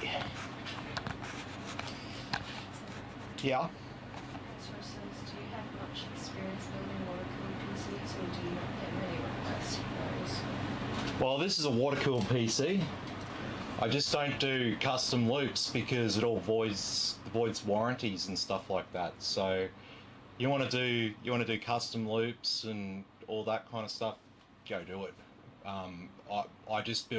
I build people like normal computers for normal people and stuff like that. I guarantee you get a custom loop PC and you'll regret it because of the maintenance that's involved with them. So what we've used here today, this is called an all-in-one liquid cooler. So these are factory sealed from the factory. They don't need any maintenance. It'll last and stay sealed and won't leak or anything like that until the pump on the block dies eventually, usually in about 5 years. So that's what I install, and I'll install any all-in-one liquid cooler and stuff like that because they are covered by warranties and all that kind of stuff. So I've got no issue doing that. I just don't build people thousands of dollars worth of computers that actually aren't covered by warranties anymore. Ezra says, oh yeah, I wouldn't ever be able to afford them anyway. No, but you really don't need one. Really for the like PC enthusiast sort of person. It's overkill. It's overkill even for them. Yeah. Some of the biggest PC enthusiasts in the world don't even touch water cooling. They just do air cooling. They get really high performance air cooling. You can get air coolers that the entire cooler is a solid piece of copper. It's an entire copper. Just there's no aluminium on it. It's just a big copper block with fins and all that.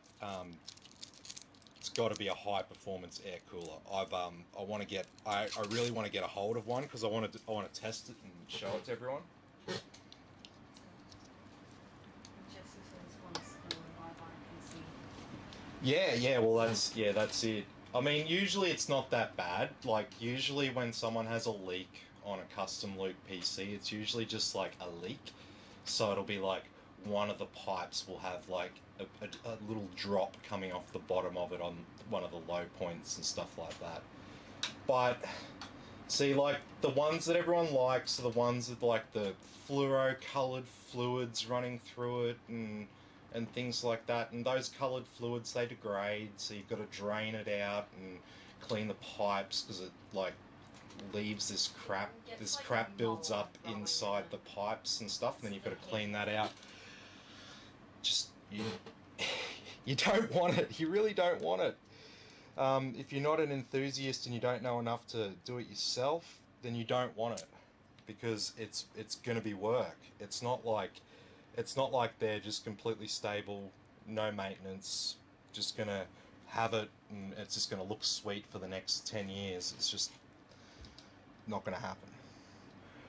But if you're happy with just ordinary air cooling or all-in-one liquid cooling, then yeah, you're going to have a much better time, because those sort of systems don't require much maintenance at all.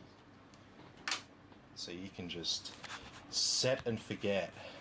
Because, you know, if you're an enthusiast and you like tinkering and you like building PCs, then you might end up doing what I'm doing and stuff like that. But if you're an ordinary person, you don't want to do that. And if you're coming to me to build you the PC, then obviously you're not competent enough to, like, pull apart a liquid cooling system, clean it and do maintenance on it over time. So that's the thing. So, you know, at first I used to just give people quotes for them if they asked for them that were ridiculously too high. Now I just tell people, nah, look, sorry, I don't do it, because it's just not my part of the market, I guess. I've got no interest in doing that, because usually the people who want those sort of things are people who don't know much about computers, and so they'll pay the big bucks because they've got the big bucks, but then with the big bucks comes the big expectations, and they're going to get let down one way or another. Just go to PC businesses that offer those sort of builds and just count the number of angry reactions on their posts. And you know what that angry reaction represents. That's one of their customers that have had problems, and they've been like, sorry mate, you've got to do maintenance on it.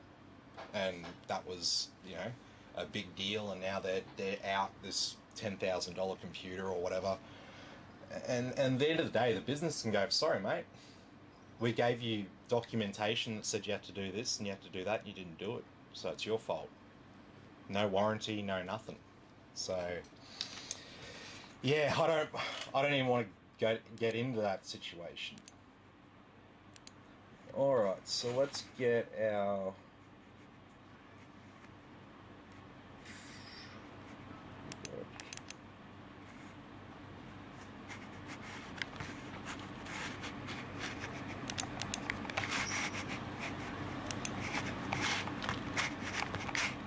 no XMP on this motherboard, eh? We'll have to do something about that. But I just noticed those two modules seem to be running at 3200 megahertz.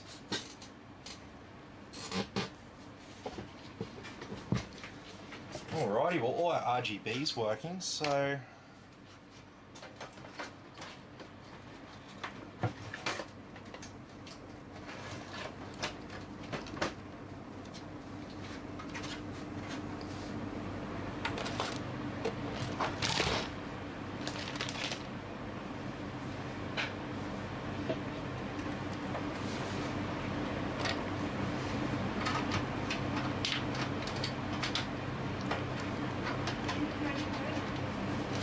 okay.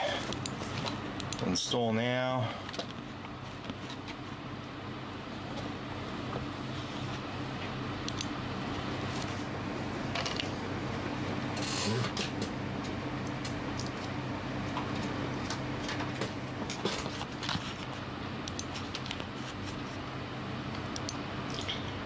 And so with the custom loops, if you really are chasing the performance, and you want the water-cooled motherboard, water-cooled CPU, water-cooled graphics card, you want the custom loop set up, you want to do it.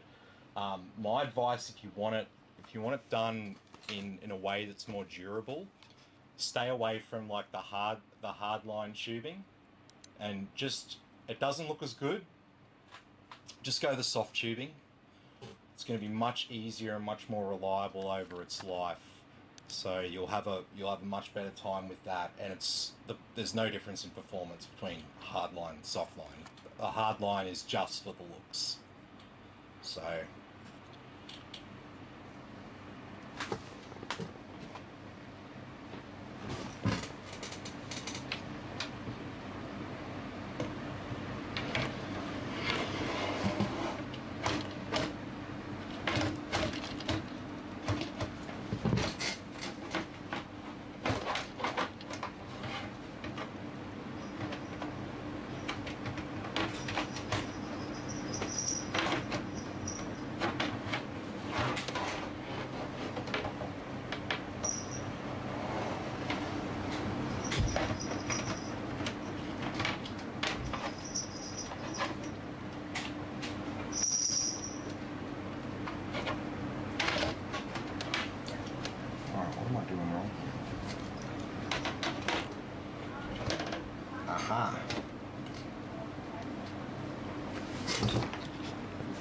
Okay, we'll restart now.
Alrighty, so this is just about done.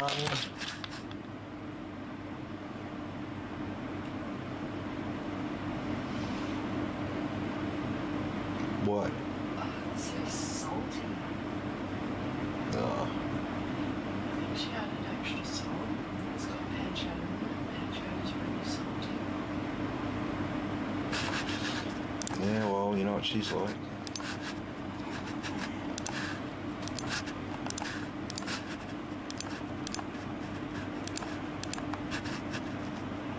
Okay, so we can go ahead and connect to a network now.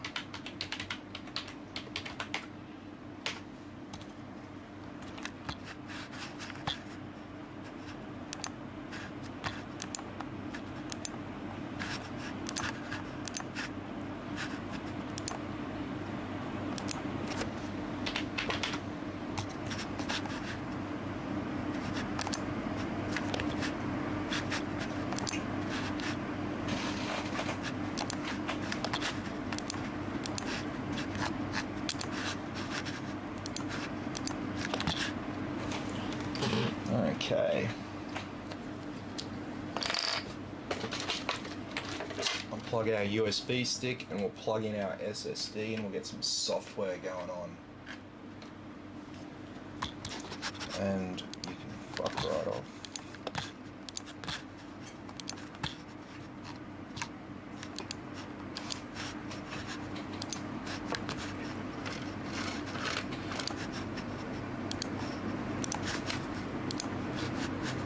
Change our time zone. This one's going down to Melbourne. Change up to Melbourne time.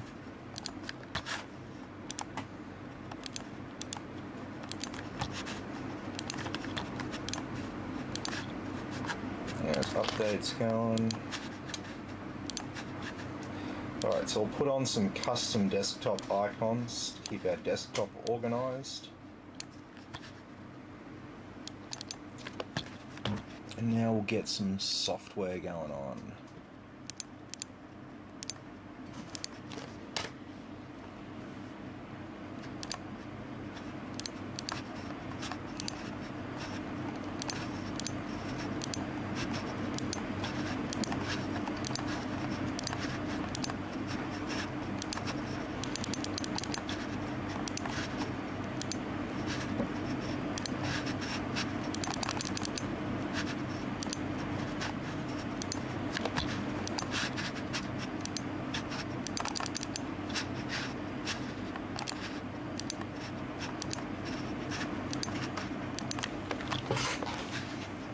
Okay. Oh, hang on. No, we've got a.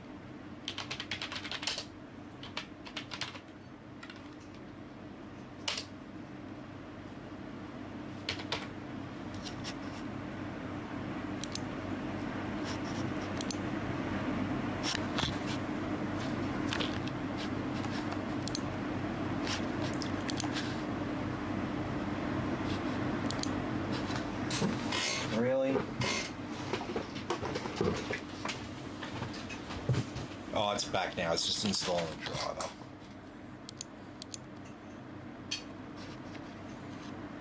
Okay, so let's get a new BIOS. And let's get App Center.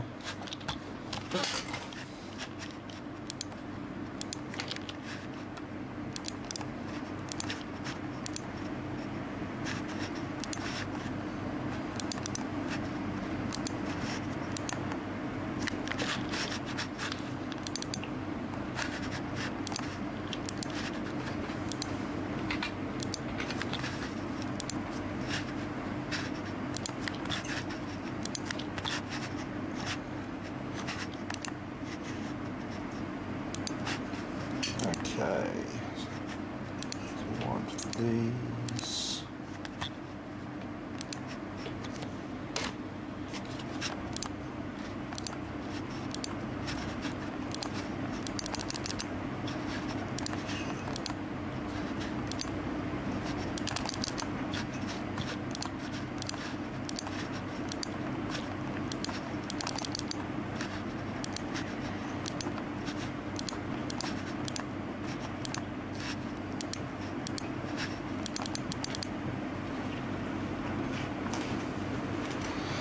3. What's that? Oh, it looks like it's only 2 fans. No, there's 3 at the front. I think that at the top there's just no holes to see it, but you see it from the inside.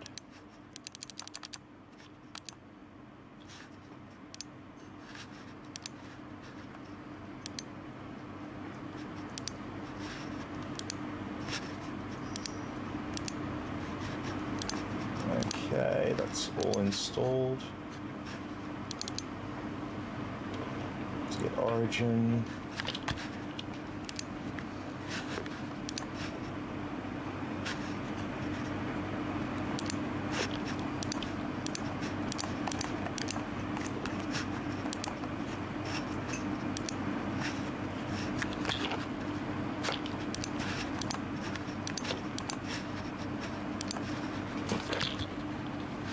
Okay, what else are we gonna get? We'll get Office, Steam,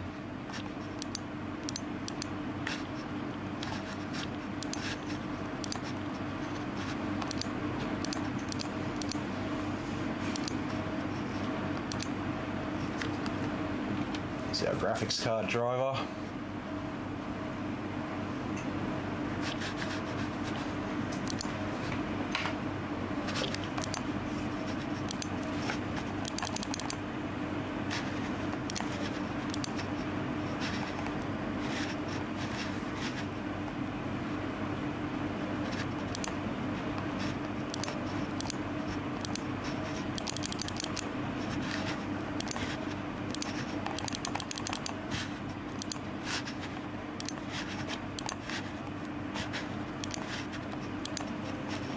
Yeah.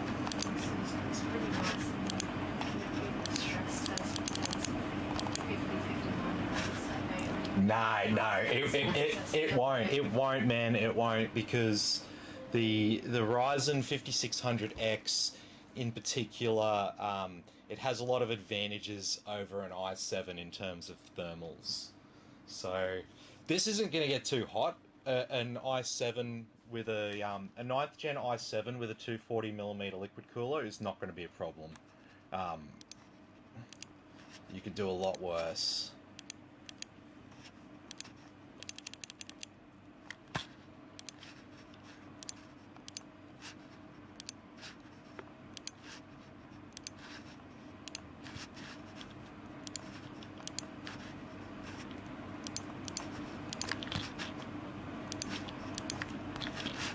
Okay.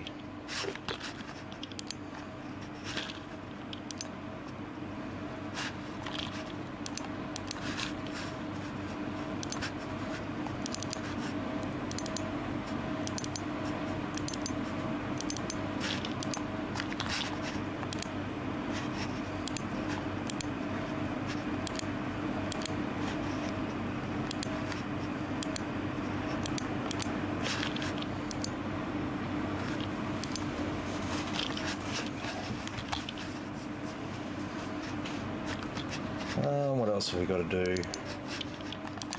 Get our graphics card fans tuned. Let's get these downloading first. Yes.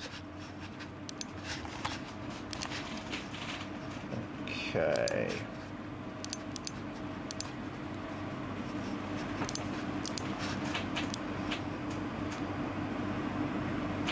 Make sure that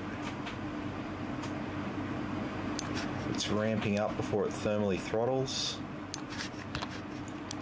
So when it gets to a certain temperature, it'll cut its voltage.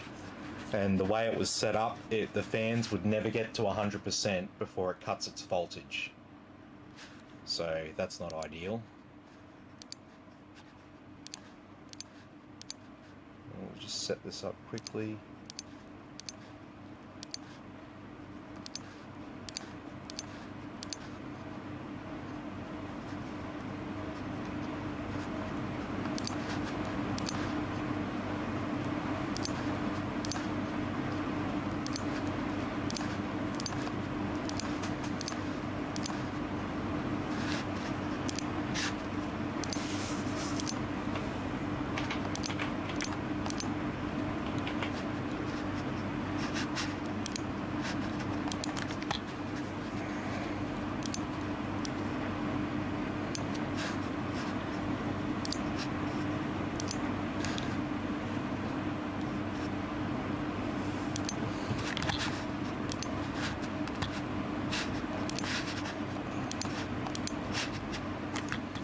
Okay.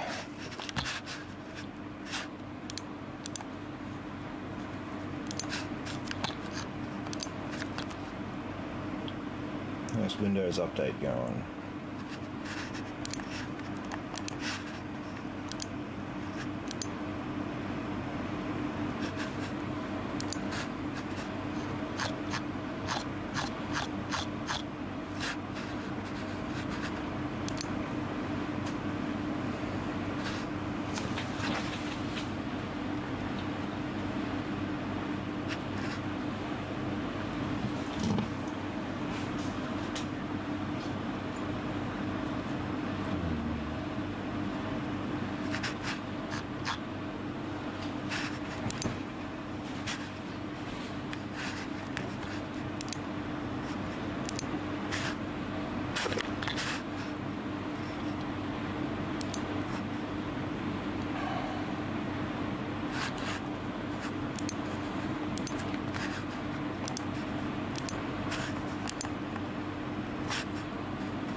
Okay.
Oh yeah, no. Well, it's not really. I wouldn't say it ruined the stress test. It just passed it with flying colours. That's all.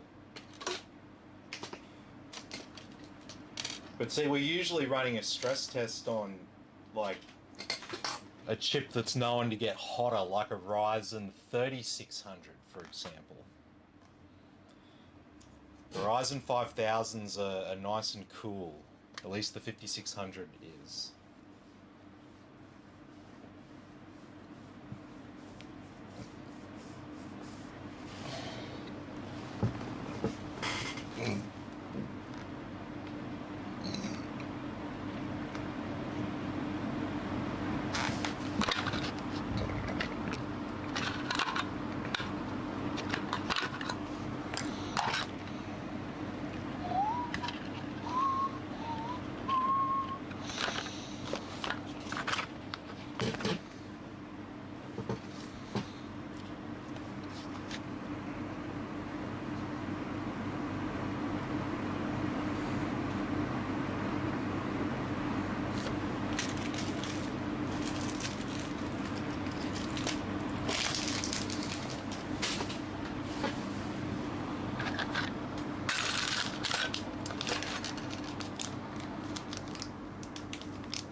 Okay.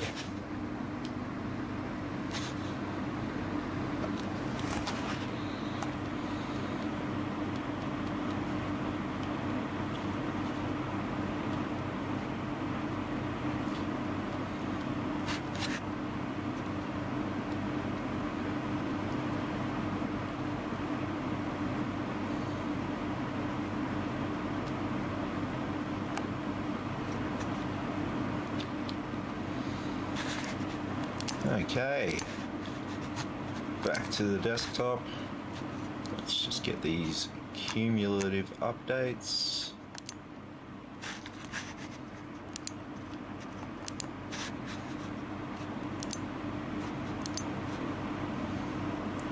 Just make sure all this stuff got installed. Yes.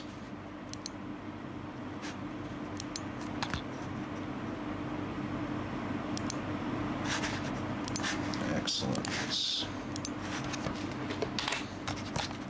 Stop all this bullshit from opening up every time we open Windows. Oh, there's one game platform I forgot to install.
So there is our i7 9700 KF. Oh, and we also need XTU.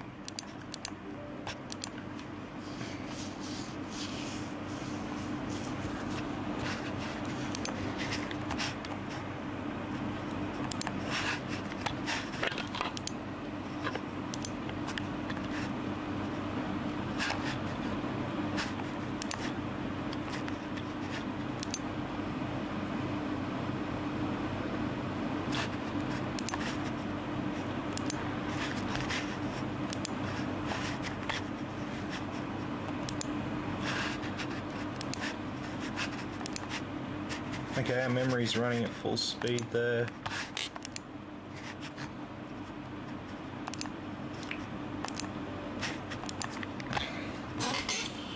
Okay, so what version have we got? Version DF2.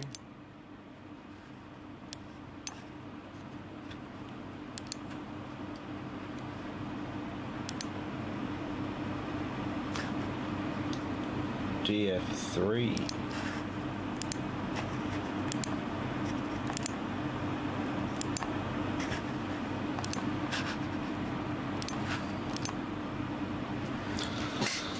Alright, we'll get that BIOS updated there on this board. And then it'll be time just to run our stress tests and benchmarks and stuff. Being a K-series chip, we can overclock it and do all that kind of stuff if we want to, but I'll leave that up to Jags to do if he's keen.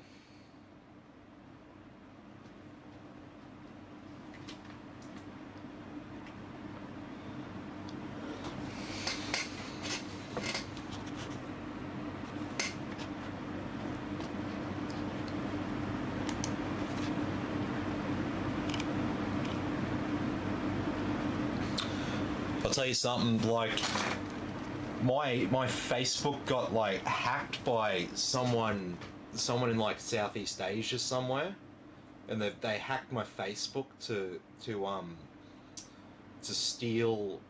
basically steal my money via Facebook advertising. But Facebook detected it, and I think they're basically doing something about it, but obviously you can't ever talk to Facebook and ask them what's going on. But basically, me personally, I've had all of my I can't go live on Facebook, I can't run any ads on Facebook, I've had all that shit suspended, but it's not my fault, and I go in and go, click here to view your violations. I've got no violations, so it's not that I've done something wrong. It's that Facebook's like investigating and cracking down on it. So I'm temporarily barred from going live. I'm temporarily barred from running ads. So would really appreciate some shares, people, because yeah, like basically I had no new customer messages all day today, and that's because my ads haven't been running. So that's okay. I'll get my ads back up using Christine's account and stuff like that. But man, it's just a pain in the ass because I get most of my business through Facebook. So Ezra asks, is overclocking a card complicated? I heard that it can damage it. Yeah, it depends what you're doing with it. Like if you're just overclocking it a little bit and if you're just overclocking it a little bit and it's not overheating, it's all good. Usually with overclocking, right, you damage it from overheating it, essentially, or you're overvolting it in some way that's dangerous. You've got it overvolted to a dangerous level. So, and I mean in general, like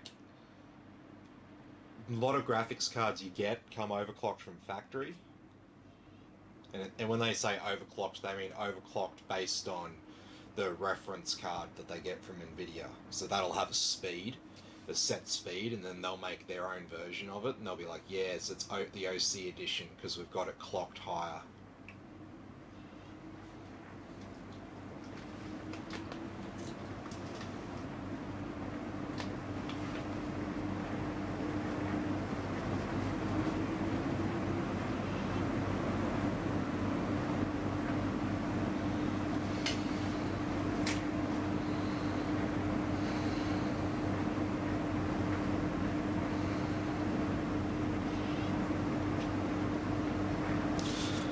Okay.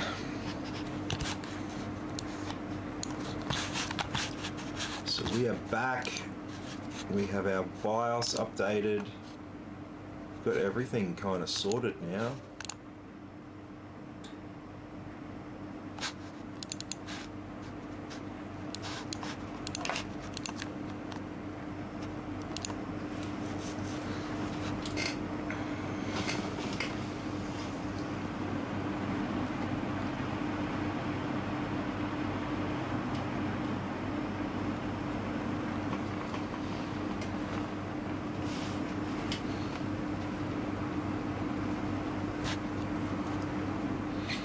Stuart says he sent a message, but I don't think I've seen it yet, mate. I don't think so. If not, take that back. I've had one new message today.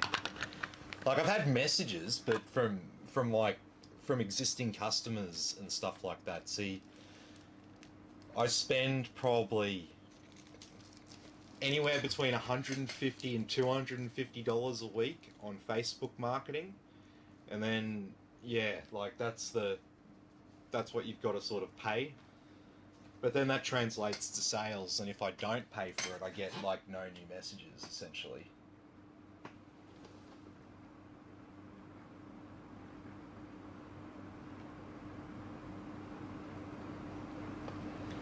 No, it's not very loud at all actually.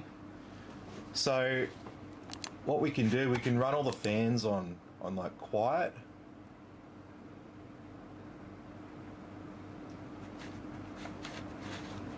And yeah, it's not making much sound considering that there is a total of 8 fans in there, not counting the power supply. I've also got the aircon on, so if you're hearing some background noise, you might be hearing the aircon that's just up behind my head as well. But anyway, let's put it all onto full speed.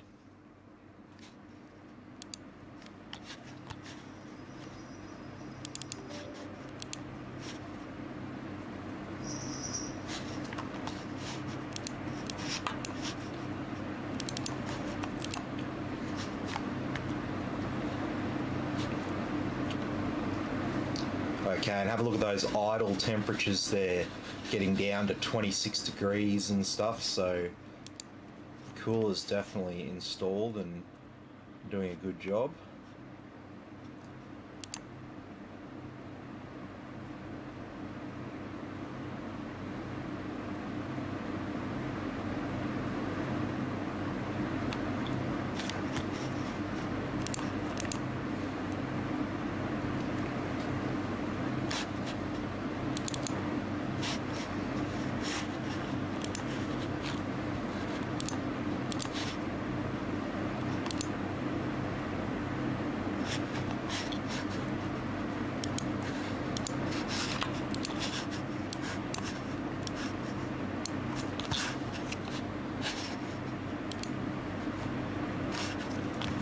Okay, so have a look at these scores here.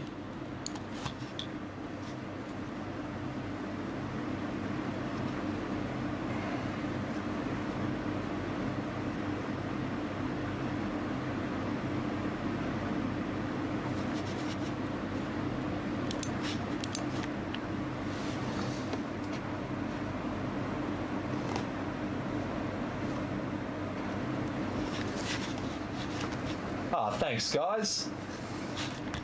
I do try. I'm trying to like do something different with this business. Not trying to be just like another PC place, if you know what I mean.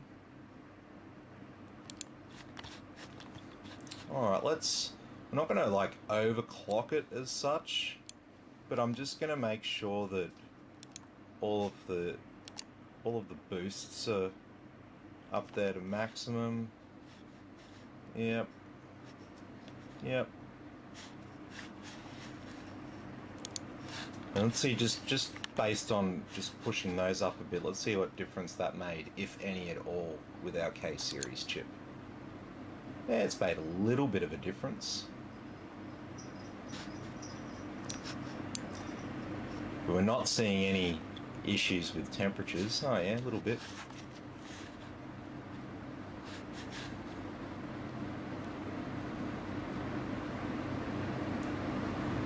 So I mean, what you can do with a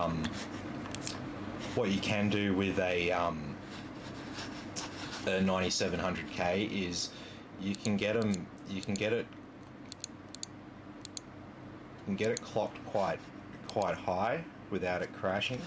So you can usually get 5 gigahertz all cores.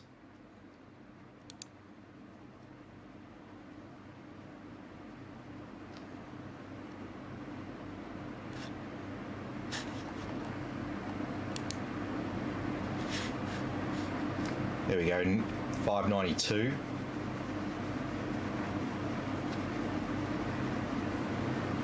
There we go. So that's with 5 gigahertz all cores there. So it'll jump up every core to 5 gigahertz, but that's not the real test, right? So if we stress it, we're seeing temperatures getting up into the 70s there. But can it handle Cinebench?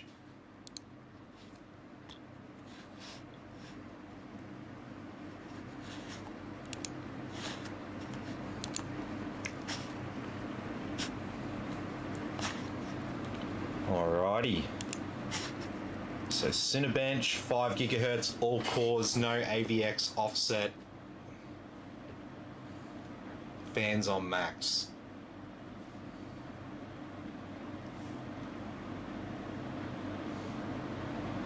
Pretty happy with that.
Sweet.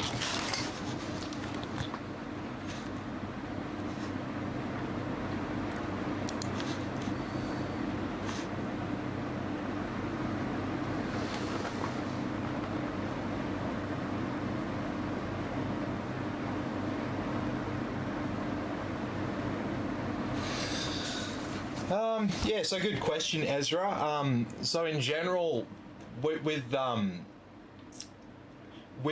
cleaning your PC, it all depends on sort of how dusty it's getting, and that will depend on the environment that it's in.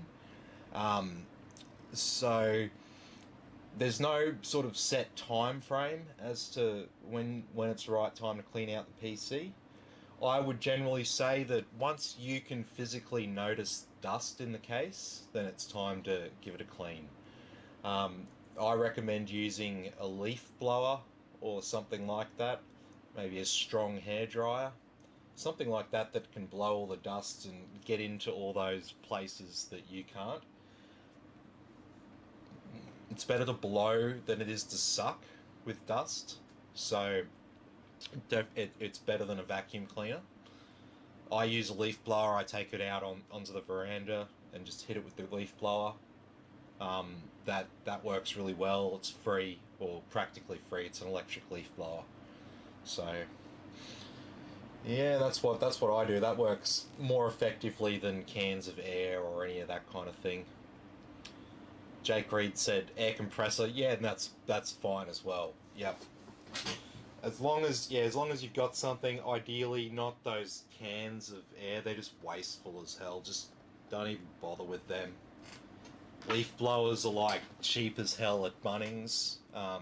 Pretty sure everyone's got a hairdryer or an air compressor, like Jake said. People will have those sort of things around. I've got an air compressor, but it's in the ute, so yeah, can't be bothered with that. So, but as you can see here, I mean, this is running Cinebench with an overclock, and it's sweet. It's not really overheating or anything like that, and we overclocked it like a decent amount as well, and with no AVX offset either. So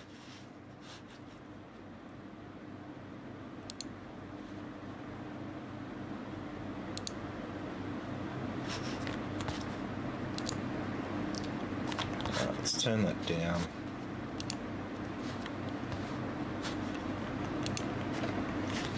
As we turn that down to 4.8 all cores,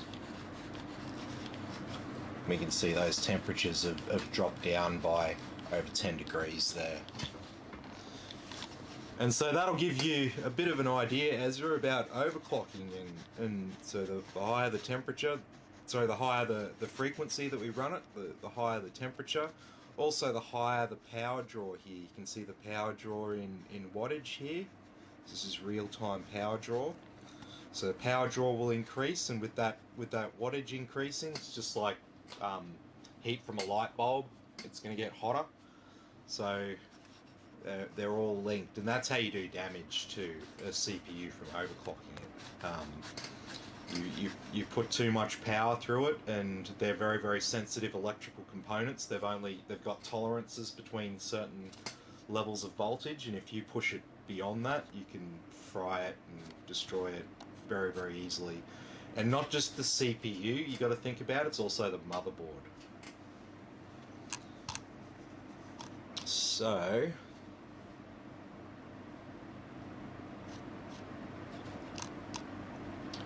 we can see here that temp indicator 4 will be our CPU. Temp indicator 2 is running at 65 degrees. So I don't know which one this will be, but this will either be a temp sensor on the VRMs up next to the CPU, or it'll be a temp sensor on the chipset that'll be at that temperature.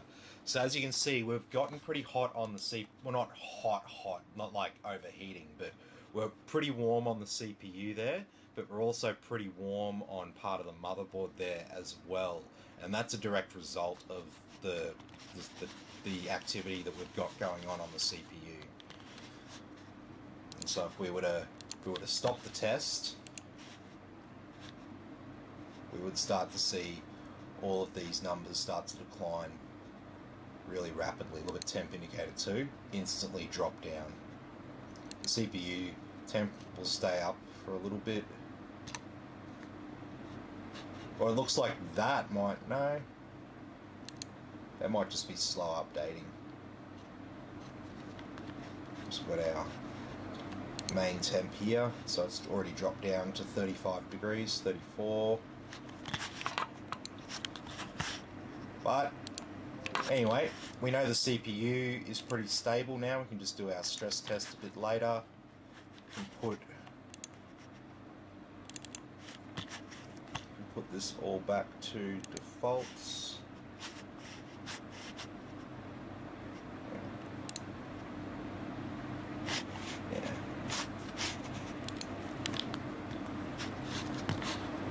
Yep, that's all defaults. Other than that, so we'll close out of XTU there. So now let's have a look and see how she runs some games. Let's run Valley. I haven't run Valley for a little while.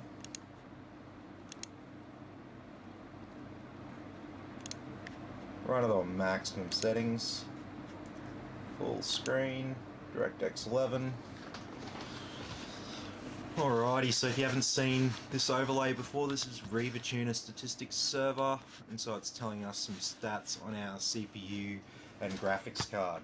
This number here that's below where it says RAM, this is our current frames a second.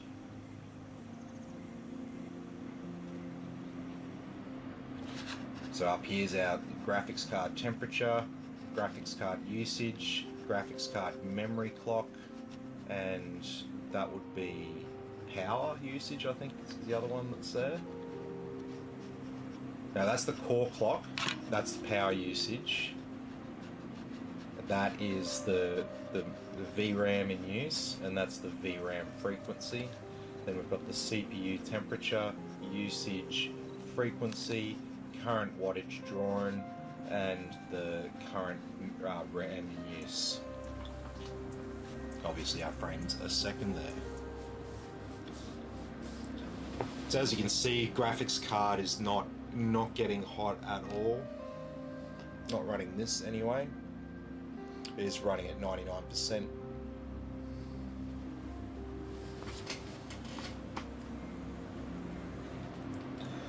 What do I like to use more in my builds, Ryzen or Intel? Oh well, see, I'm not like a fanboy. There are plenty of places, plenty of people out there who are like biased towards a brand and stuff. I'm not biased towards a brand. I got an Intel PC that's like a gaming PC, and I've got a Ryzen PC. It's an editing workstation PC. I like them both. I can say good things about both of them. This is the thing. This is with me. When someone asks me for a computer, there are a few things that I take into consideration. The main thing that dictates what I recommend to them is their budget. So if they tell me they've got a certain spend for a computer, right, I break down what that's going to roughly look like in my head. And if the breakdown puts them at, okay, they've got $300 to spend on a CPU, then I'm looking at CPUs between $250 and $350, and I'm just looking at those SKUs. And then I'm just looking at the performance and which one of those chips is going to suit my customer's needs the best. I don't give a shit if it's a Ryzen or an Intel or whatever, because in general, if this is a new computer for you and you haven't had a new computer in the last 5 years, it doesn't matter if it's Ryzen or Intel, it's going to be the best computer, the fastest computer you've ever had. You're going to love it. So I don't have to worry about, oh, is the person gonna like it or not? Like, they're going to love it either way. Just when people go online and they, you know, they see all this stuff from America and stuff, and it's the pricing over there is different and stuff like that, and they hear information, like they hear stuff about Ryzen. They're like, oh, Ryzen's better price performance. It's not anymore. Certainly not right now. I did a video on it the other day. With the Intel chip price drops, Intel's like the price to performance winner at a lot of price points now.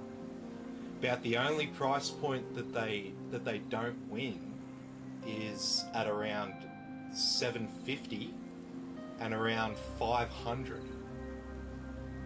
But Ryzen hasn't got shit in the $200, $300 or $400 CPU market right now. Their offerings just not compelling. So in the video the other day, we had a Ryzen 5 3600X for $359. We had a Ryzen 5 3600 XT for $389.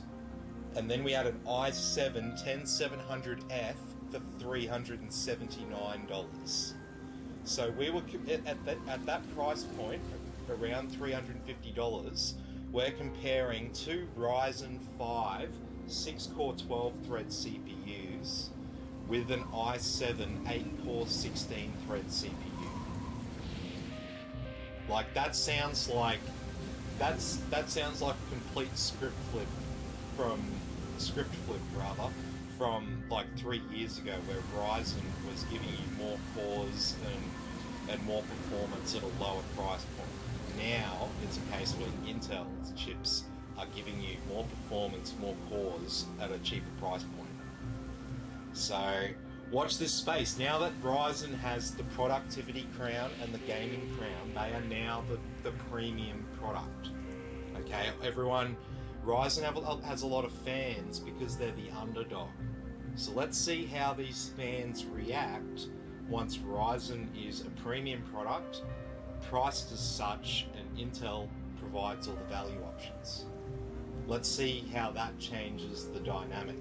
Because for me, I'm in the middle. I'm in the middle here. I'm not biased towards any particular brand. I'm probably a little bit biased when it comes to other brands of components. Like in general, I think Samsung SSDs, while high quality, I generally think they're pretty much rip-offs compared to other products. Little things like that, but in terms of Intel and AMD, yeah, different systems for different people. You know, if you're running a business and you've got software that I know runs well with Intel products, then I'm going to recommend an Intel system for you. You know, you're not going to care. You're not going to care that, oh, the Ryzen might be a few percent faster and a little bit cheaper or something. That person running a business doesn't give a shit about that. They want reliability and quality, consistency, and something that works with what they're doing. Because any downtime for them is just lost money. So you've got to take that into consideration as well. Intel platforms generally a bit more refined, a bit more compatible and stable overall than other platforms. So if it's a business customer, they'll probably get an Intel recommendation from me, other than if their particular workflow would just be so much better on Ryzen, then I'd give them a Ryzen recommendation. If you're a gamer, you come to me and you want to spend like $2,500 on a gaming PC, I'm probably going to sell you a Ryzen 5 5600X, or maybe a 5800X if you had the use for it and the budget, because that's going to give you the best gaming performance. So you care about gaming performance. That's what's important to you, so that's going to be the recommendation I'll give you. But if you don't have $500 to spend on the Ryzen 5 5600X, then it might not be a Ryzen recommendation for me, because it's only the Ryzen 5000 series SKUs that have that top tier gaming performance. So, you know, when I give people quotes, and when I give people recommendations, it's purely based on their budget, their use case, and they'll get a different recommendation depending on who they are, what they're doing, and what their budget is. But, you know, what kind of gets me a bit snaky though is I get a lot of people who will come to me and they'll want a computer. And I had a guy just the other day. He's like, oh, I want a video editing computer, and I want it for, like, it was a cheap, I can't remember what he said, but it was a cheap price for what he wanted, right? And so I'm like, okay, we're going to have to go value options here. I can't get him like some top of the range Ryzen product. And I put together this quote for him, and it was good. I spent a decent amount of time getting it right, because I was trying to build it to the budget and get him the best priced performance for his dollars and all that kind of thing. And I show it to him, and his response is, why haven't you shown me a Ryzen option? And I told him, and I showed him the better price performance, and I showed him screenshots of the of different retailers that had the chips for sale, explained the differences, and did all that, and yeah, no response, gone. So I didn't recommend Ryzen to him, and based on his armchair knowledge on PCs and watching a couple of Linus Tech Tips videos, he thinks I'm trying to rip him off because I didn't show him a Ryzen option. Even though if I showed him a Ryzen option, I would have been getting him less performance for his dollars. So yeah, go think about that. Like, that's what's really frustrating for me, because I'm not biased. I don't give a shit. I don't give a fucking shit what brand you like. I don't care if you like Ryzen, I don't care if you like Intel. All I care about is the numbers and the facts, and all I try to do is get you the best performance for your dollars. That's it. That's all I care about. So you'll see me build an Intel system one night, and you'll see me build an AMD system the next night, and you'll see me get excited about them and talk them up just the same, because I genuinely think that they're both good products. You can say what you want, that Intel's behind the game and they've had some errors, and it's fucking true. They are. And they've got a lot of catching up to do to catch up with Ryzen. But that doesn't mean that all of their products are absolute shit. but that's what the fanboys will tell you, and they're very vocal online. So yeah, I mean, if you got a brand preference, tell me what your brand preference is, and we'll build to that. Like, I don't care. I don't want to tell. I'm not trying to tell you what to buy. I'm trying to show you what the best option is. So if you want to buy AMD and you think that it's better for whatever reason, and you don't want to listen to my advice, then yeah, okay, I'll build you the PC. Absolutely. But why, if you know so much about it, why don't you just build it yourself? Why are you even coming to me in the first place? Like, who's the expert?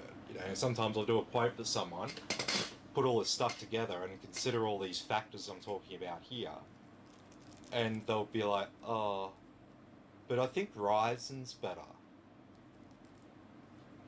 Are you the expert? No? Oh, okay. Well, I'm telling you that without you spending more money, this is the best performance for your dollars. Whether you feel like it is or not, it is. It's demonstrable. I can show you the data. You know, it's simple. Like, you can get right now. You can go to Umart and you can pick up an i5 10600KF for $299, or you can pick up a Ryzen 5 3600 also for $299. It's not a case of, oh, the Intel chip is faster at gaming and then the Ryzen 5's better at productivity. It's a case of the Intel chip is better at both productivity and gaming at the same price point. The only thing that comes undone is it's going to probably be a little bit more expensive to find yourself an Intel board right now to go with that cheaper Intel chip. That's the only caveat there. But if we were to compare equivalent motherboards, so not like, oh, okay, I'm going to buy the Ryzen 3600 and get like the cheapest, shittiest $70 B450 board I can get and pair it with it, and look, it's going to be a bit cheaper. Now let's take the two chips and let's go, right, so let's say we buy a $200 Z390 motherboard to go with our 10600KF, right?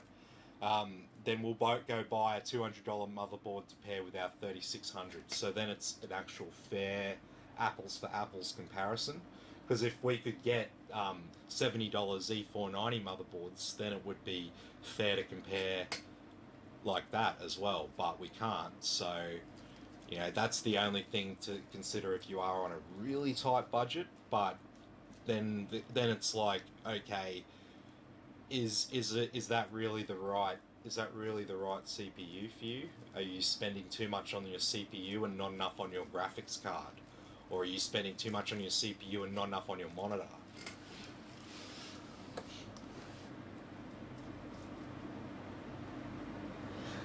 Well, see, that depends, Ezra. It depends on the games you're playing, how CPU intensive they are, and what kind of frame rates that you're wanting to run at. So, obviously, the graphics settings that you're running and all that.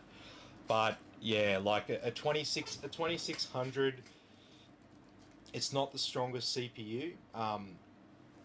Like, this is the thing, at that like under $250 price point there, you've got the i5 10400F at $219, and then you got a Ryzen 2600 at $240, so $20 more expensive.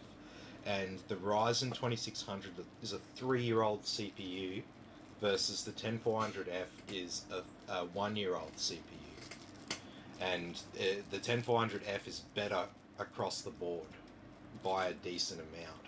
But people will buy the Ryzen 2600 over it because it's $20 more expensive, so it's got to be better, right?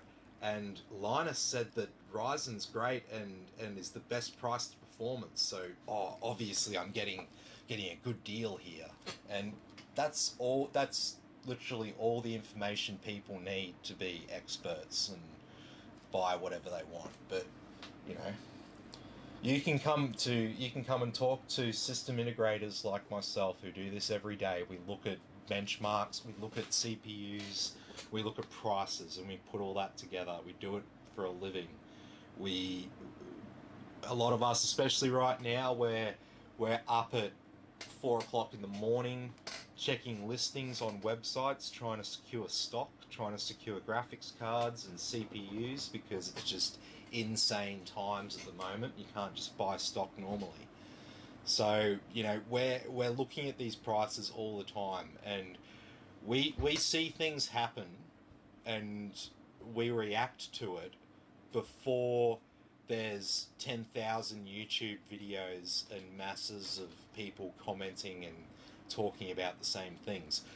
People are slow to react to things like this because price changes like this, they don't always happen with a big bang. It's usually partially driven by retailers and them deciding that, yeah, we're not going to be able to move the stock that we've committed to for this price.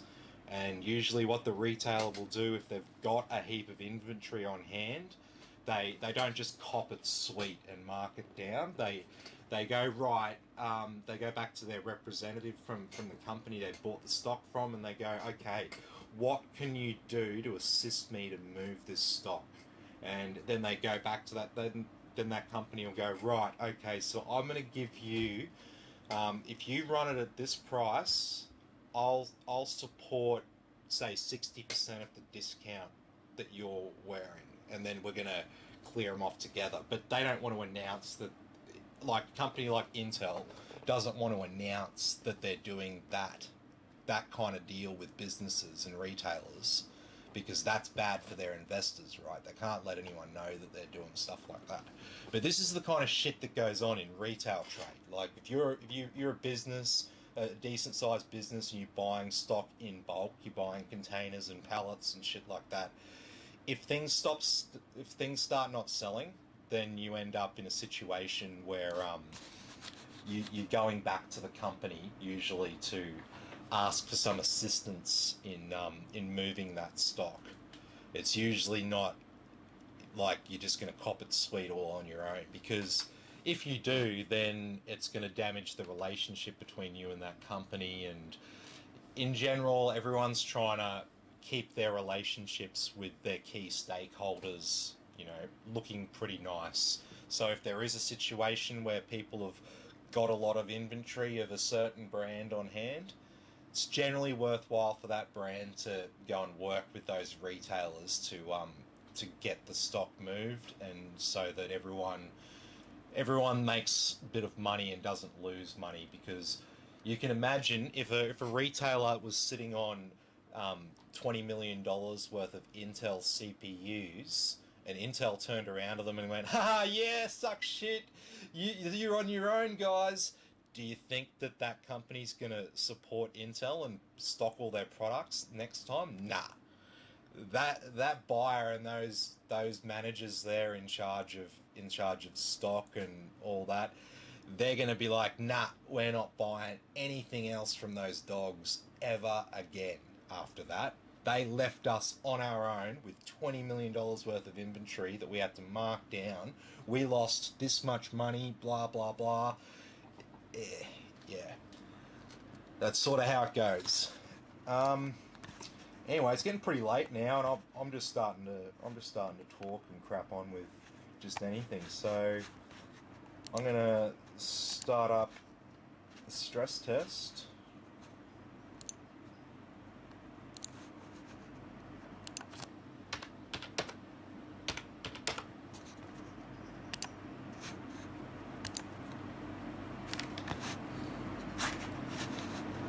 Oh.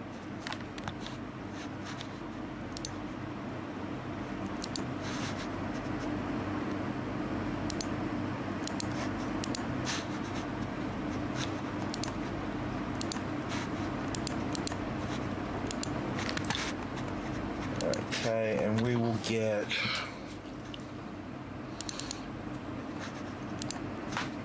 Heaven running on Ultra.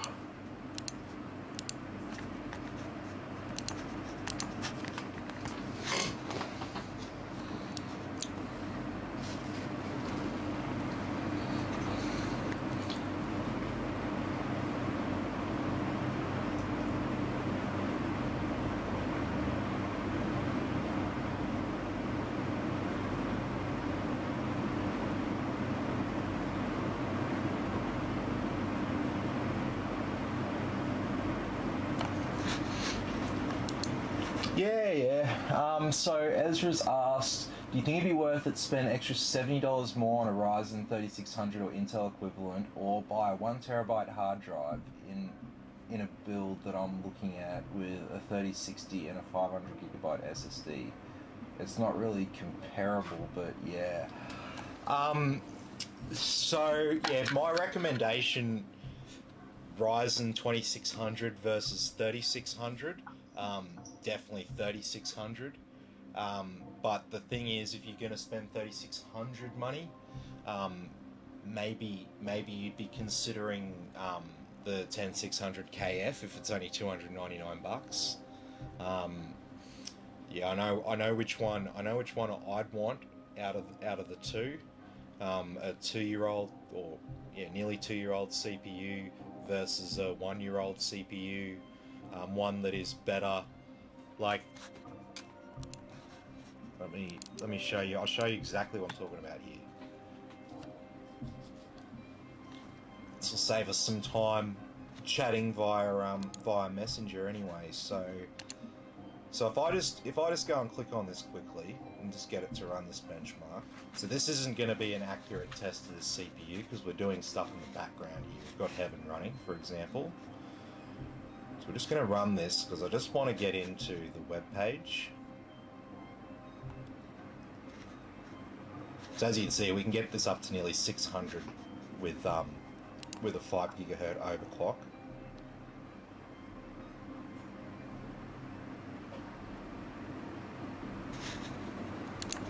Okay, so check this out.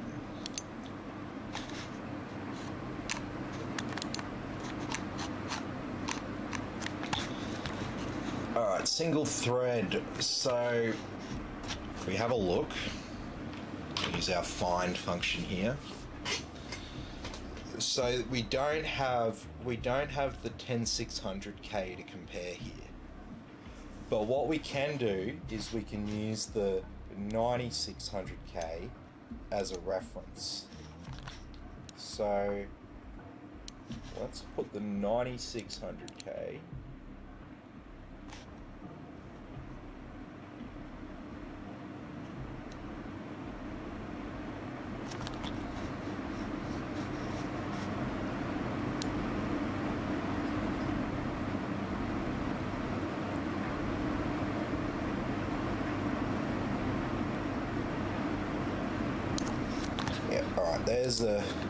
There's the 9600KF there, and so if we go down the list, so remember that number 541, we go down the list, so the Ryzen ones are green, so this is just single threads. This is like our gaming performance, so we can see that's the 97. What am I doing? 96 is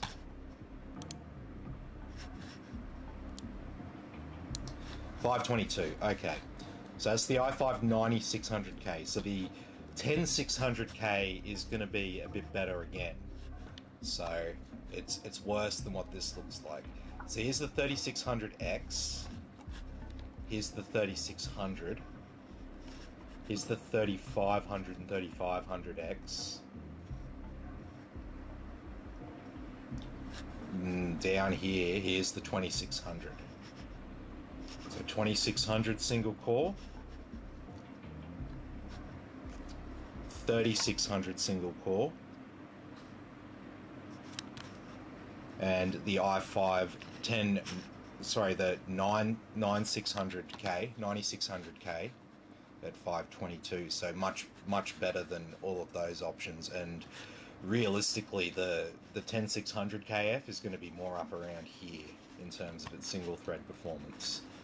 If we go to multi-threads, we can actually have a look at the 10600K. So if we go to 12 threads, so we can see that for 12 thread CPUs, the 10600KF is the top dog. There's actually one other CPU that's ahead of it. It's not on this list. That's the Ryzen 5 5600X. You've heard me talk about that a fair bit tonight and saying it's a really great CPU. And it sits above here. It sits up a decent amount above here. Like it gets nearly 5,000 multi-core. So it's a decent jump up from that. But remember that this CPU is $299 and a Ryzen 5600X is $550. So it's not even, it might be 6 cores, 12 threads, but the price is not comparable. It's like I've missed a few comments here.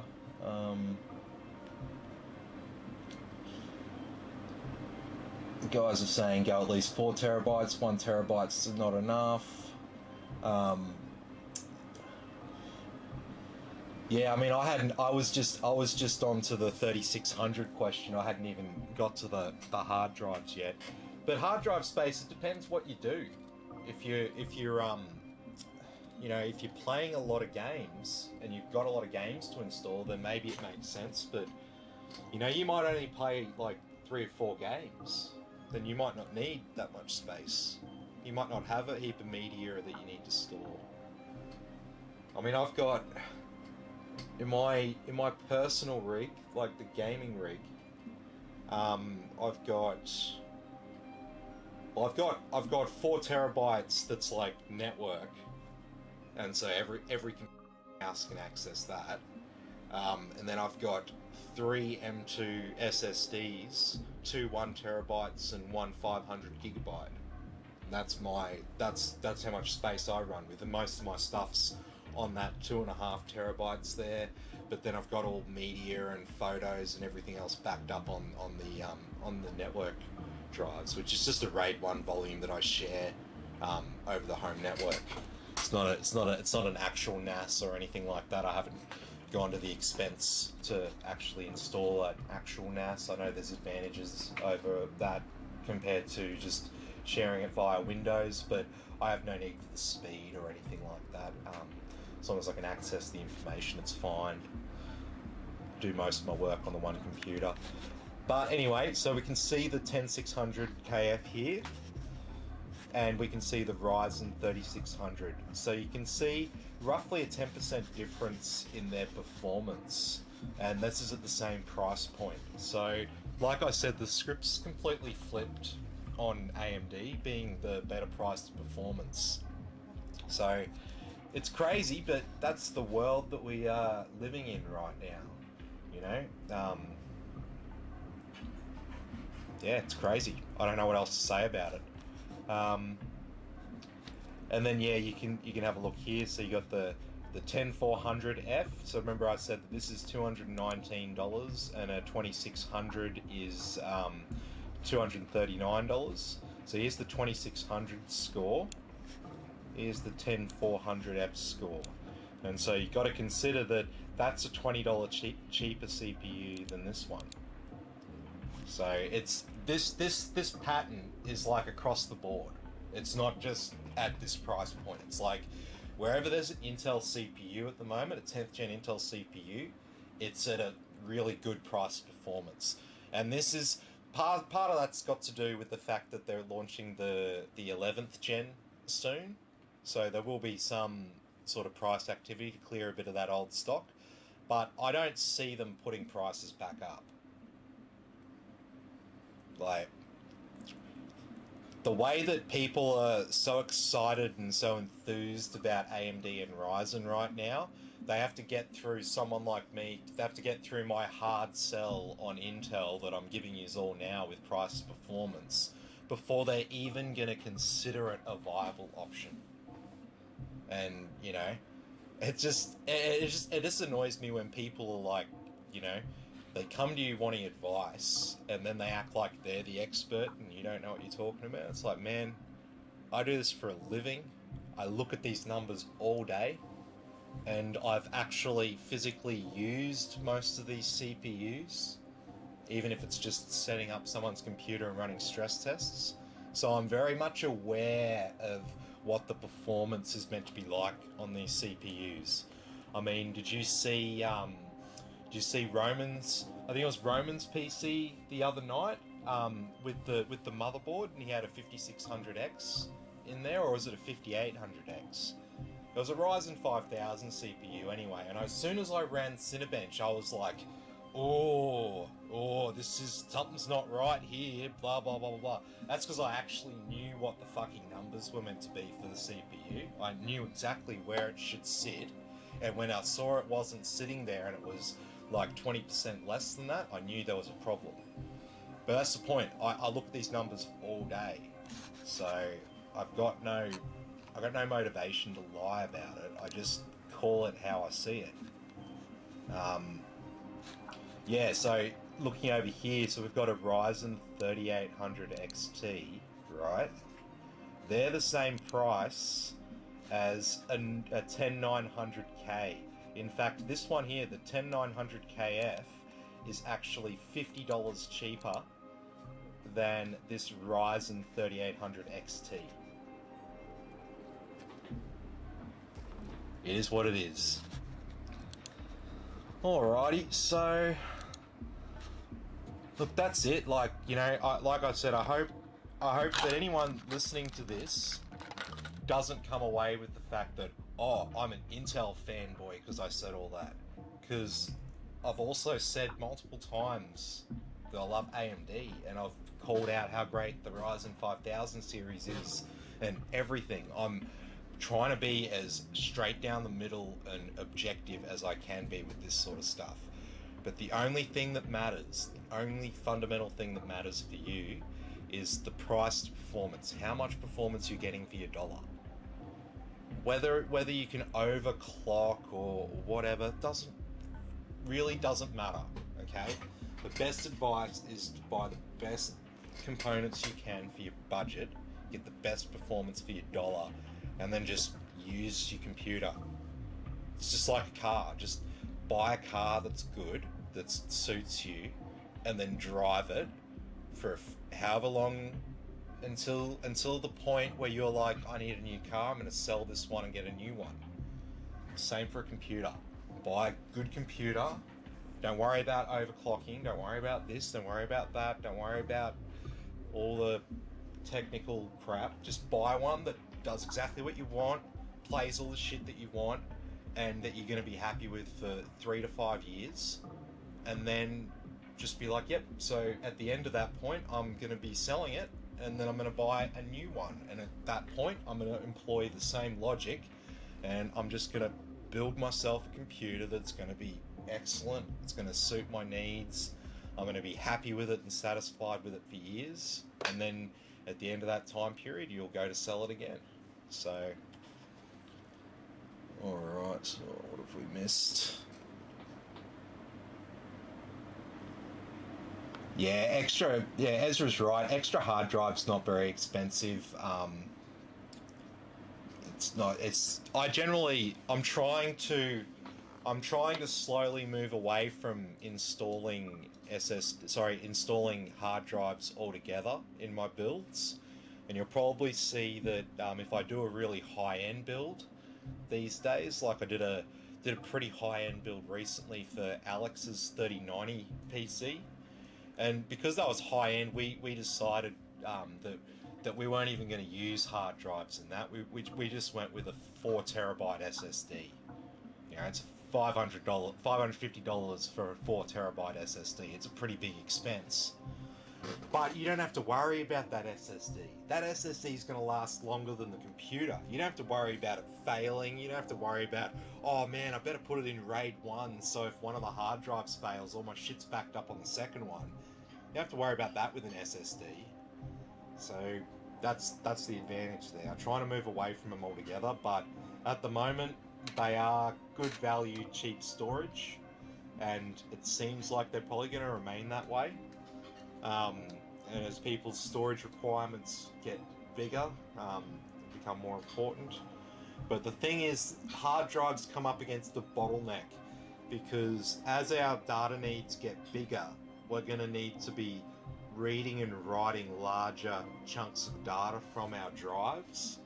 So even though you can make hard drives bigger and bigger and bigger capacities, the read and write speeds is where it's going to be let down.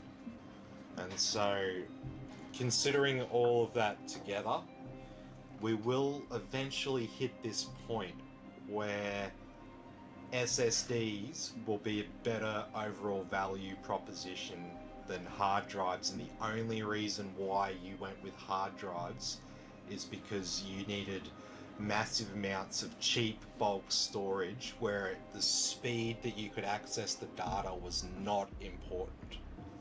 So surveillance drives. Surveillance will stay on hard drives for a long time before computer users completely move away from hard drives, just because of the use case for that. You don't need to read and write data fast off a surveillance drive. They just record a video and sometimes audio signal constantly to the drive. It's simple, and when you're getting stuff off, you just record. Usually, you never dump the whole contents of the drive, or if you do, it's more of a special operation. It's normally you send through a request to get 10 minutes of footage here, 10 minutes of footage there, whatever. It's not like a request of, okay, I need to read every bit of data off that drive. So it's not going to be an issue to use those hard drives. Sorry, for yeah, those hard drives for that sort of purpose. SSDs, yeah. If you've got the money, just buy an SSD because you won't have to worry about it failing. It'll be fast, it'll be more reliable. And when it becomes time to resell your computer, if it's got an SSD in it, people on the used market, they'll just be like, oh, it's got an SSD in it. Oh, that'll be sweet for the whole time I'll even own the PC. So it's a good thing to have. Just, yeah. What's that? Jake's asked, how do I bring up that menu that you have there? So I'm assuming he's talking about Riva Tuner, all these statistics here. So that's part of MSI Afterburner. So if you download the MSI Afterburner app, you'll be able to pull up this menu, but you've got to configure it right. So check out my YouTube channel. I'll be uploading videos on how to configure Riva Tuner and stuff, so you can set it up and have this screen, and so you can just toggle this screen. Like I can just go F10 and make it go away and come back.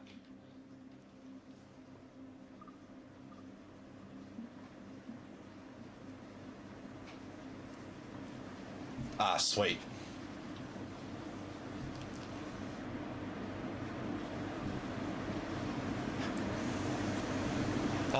Over 16 gigabytes of RAM.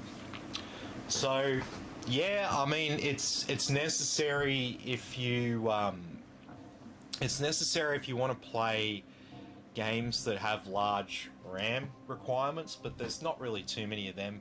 In general, people who are gaming can make do with 16 gigabytes fine. Most games will only use 8 or 9 gigabytes of RAM even these days.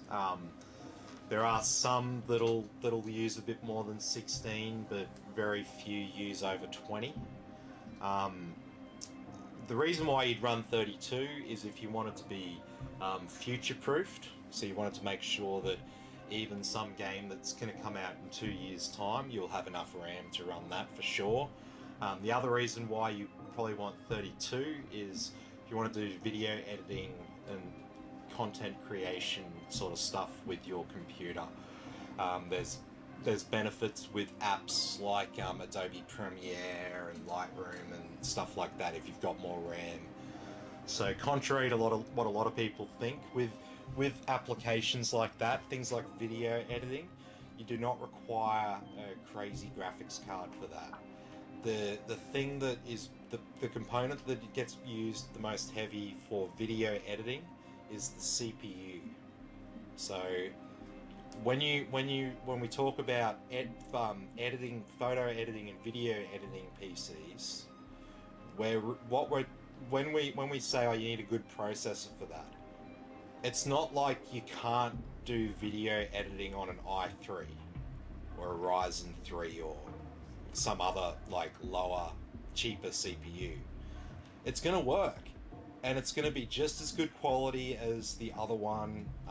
The finished product will be identical. There won't be any difference. It's digital footage, right? There's no analog part of it. It's not like, oh, the i9 just means that it's just going to be so much clearer and crisper.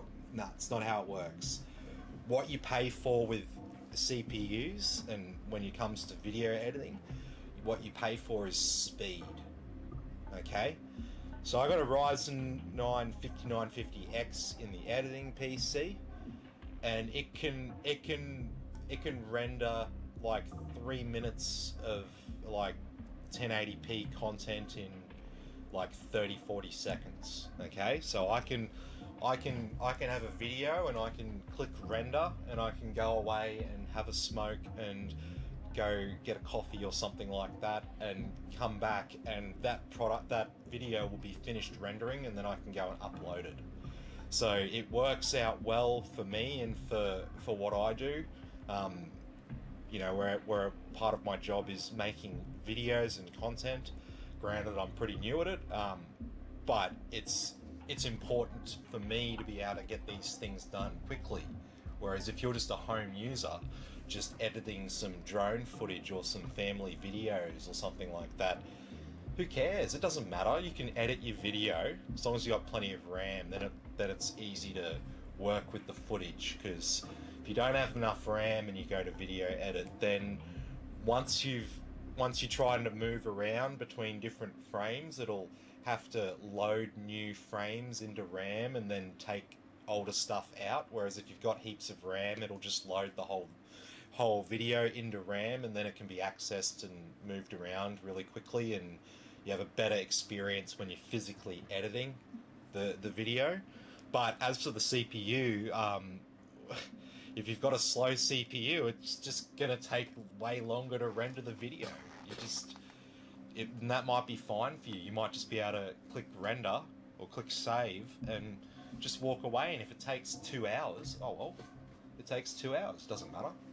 At the end of it, it's still going to be a 1080p or 4K, whatever video, whatever format you saved it in, whatever resolution you saved it in. It's still going to be that. It's just going to... Because what it's doing is the CPU is drawing each frame, one frame at a time. And so faster CPU can draw those pixels faster. So that's what's happening. Your slow CPU, it's not doing it any worse quality or anything like that. It's just physically slower at rendering each pixel of each frame. So the quality's still there, but it just takes longer to happen. So, what about multiple streams, accounts opened, more RAM needed? Yeah, so what RAM is so you've got stuff that's stored on either the internet or on your SSD or hard drive, right? Now, if it's stored on the internet or your SSD and hard drive, the speed at which it can be accessed is going to be quite slow. Whereas the system memory, the RAM, it's always right up next to the CPU, and the reason why it's positioned there is because it's intimately related to the CPU. Those two components work with each other on a very intimate, very, very close level. The CPU has almost instantaneous access to anything that is stored in RAM. It's very, very, very fast, much faster, orders of magnitude faster than it can be read off even a fast NVMe SSD. So once something is in RAM, that's when it can be used, basically. So when you turn your computer on, you see Windows is like loading. Where's it loading to? It's being taken from the SSD and it's being loaded onto the RAM. And then once it's on RAM, that's why you don't have to wait for things to load. Once Windows is loaded, you just click on things and they just open up because it's in RAM and the CPU can access it.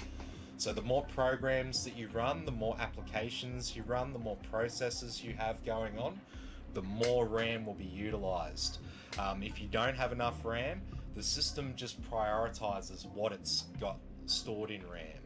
So one of the comments from a friend of mine he's running Windows 10 with just 4 gigabytes of RAM on like an old slow computer and stuff like that. And he comes over and he saw my computer and he saw the resource consumption, and he's like, "Holy shit! You're using 12 gigabytes of RAM and you've just got Google Chrome opened and File Explorer." And I'm like, yeah, if it's got if your computer's got 32 gigabytes of RAM, it's basically just like, I can stretch out. Yeah, I've got room to move. Yeah, we can load up all this shit here. We might not need it, but we'll just load it up anyway. I've got plenty of room. I can do whatever I want. And that's how your computer will respond to more RAM in general.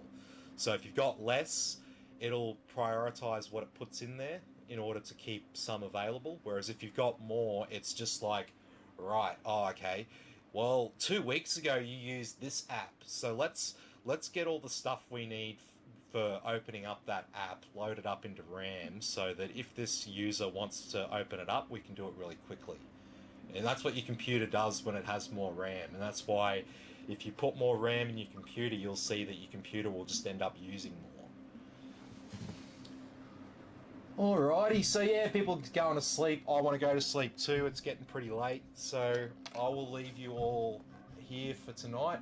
But we're going to be back tomorrow. I'll be back tomorrow morning probably with some more videos. We're going to do some repairs and PC upgrades, and then we'll have another build tomorrow. So tomorrow will be a build with a high-end air cooler. So normally we're doing these liquid coolers and stuff in PCs. That's what everyone wants. But this customer in particular wanted a high-end air cooler, and we had a discussion about liquid coolers versus air coolers, and I told him that, you know, you don't actually need a liquid cooler to have good performing cooling, because whether you got a liquid cooler or an air cooler, what do you think these fans are on the radiator? They're not pushing any liquid over it, they're pushing air over it. They're both cooled by air. It's just, an air cooler is just a big chunk of thermally conductive metal that sits on the CPU, which directly absorbs the heat and has a fan directly on it to cool it down. Whereas a liquid cooler uses liquid as a vector to heat up and then run through the radiator, which the fan then cools down. So they're both air cooled. It's just how it's configured essentially. But anyway, I'll let you all go, and I'll see you all tomorrow morning in the next video. Have a good night, and bye for now.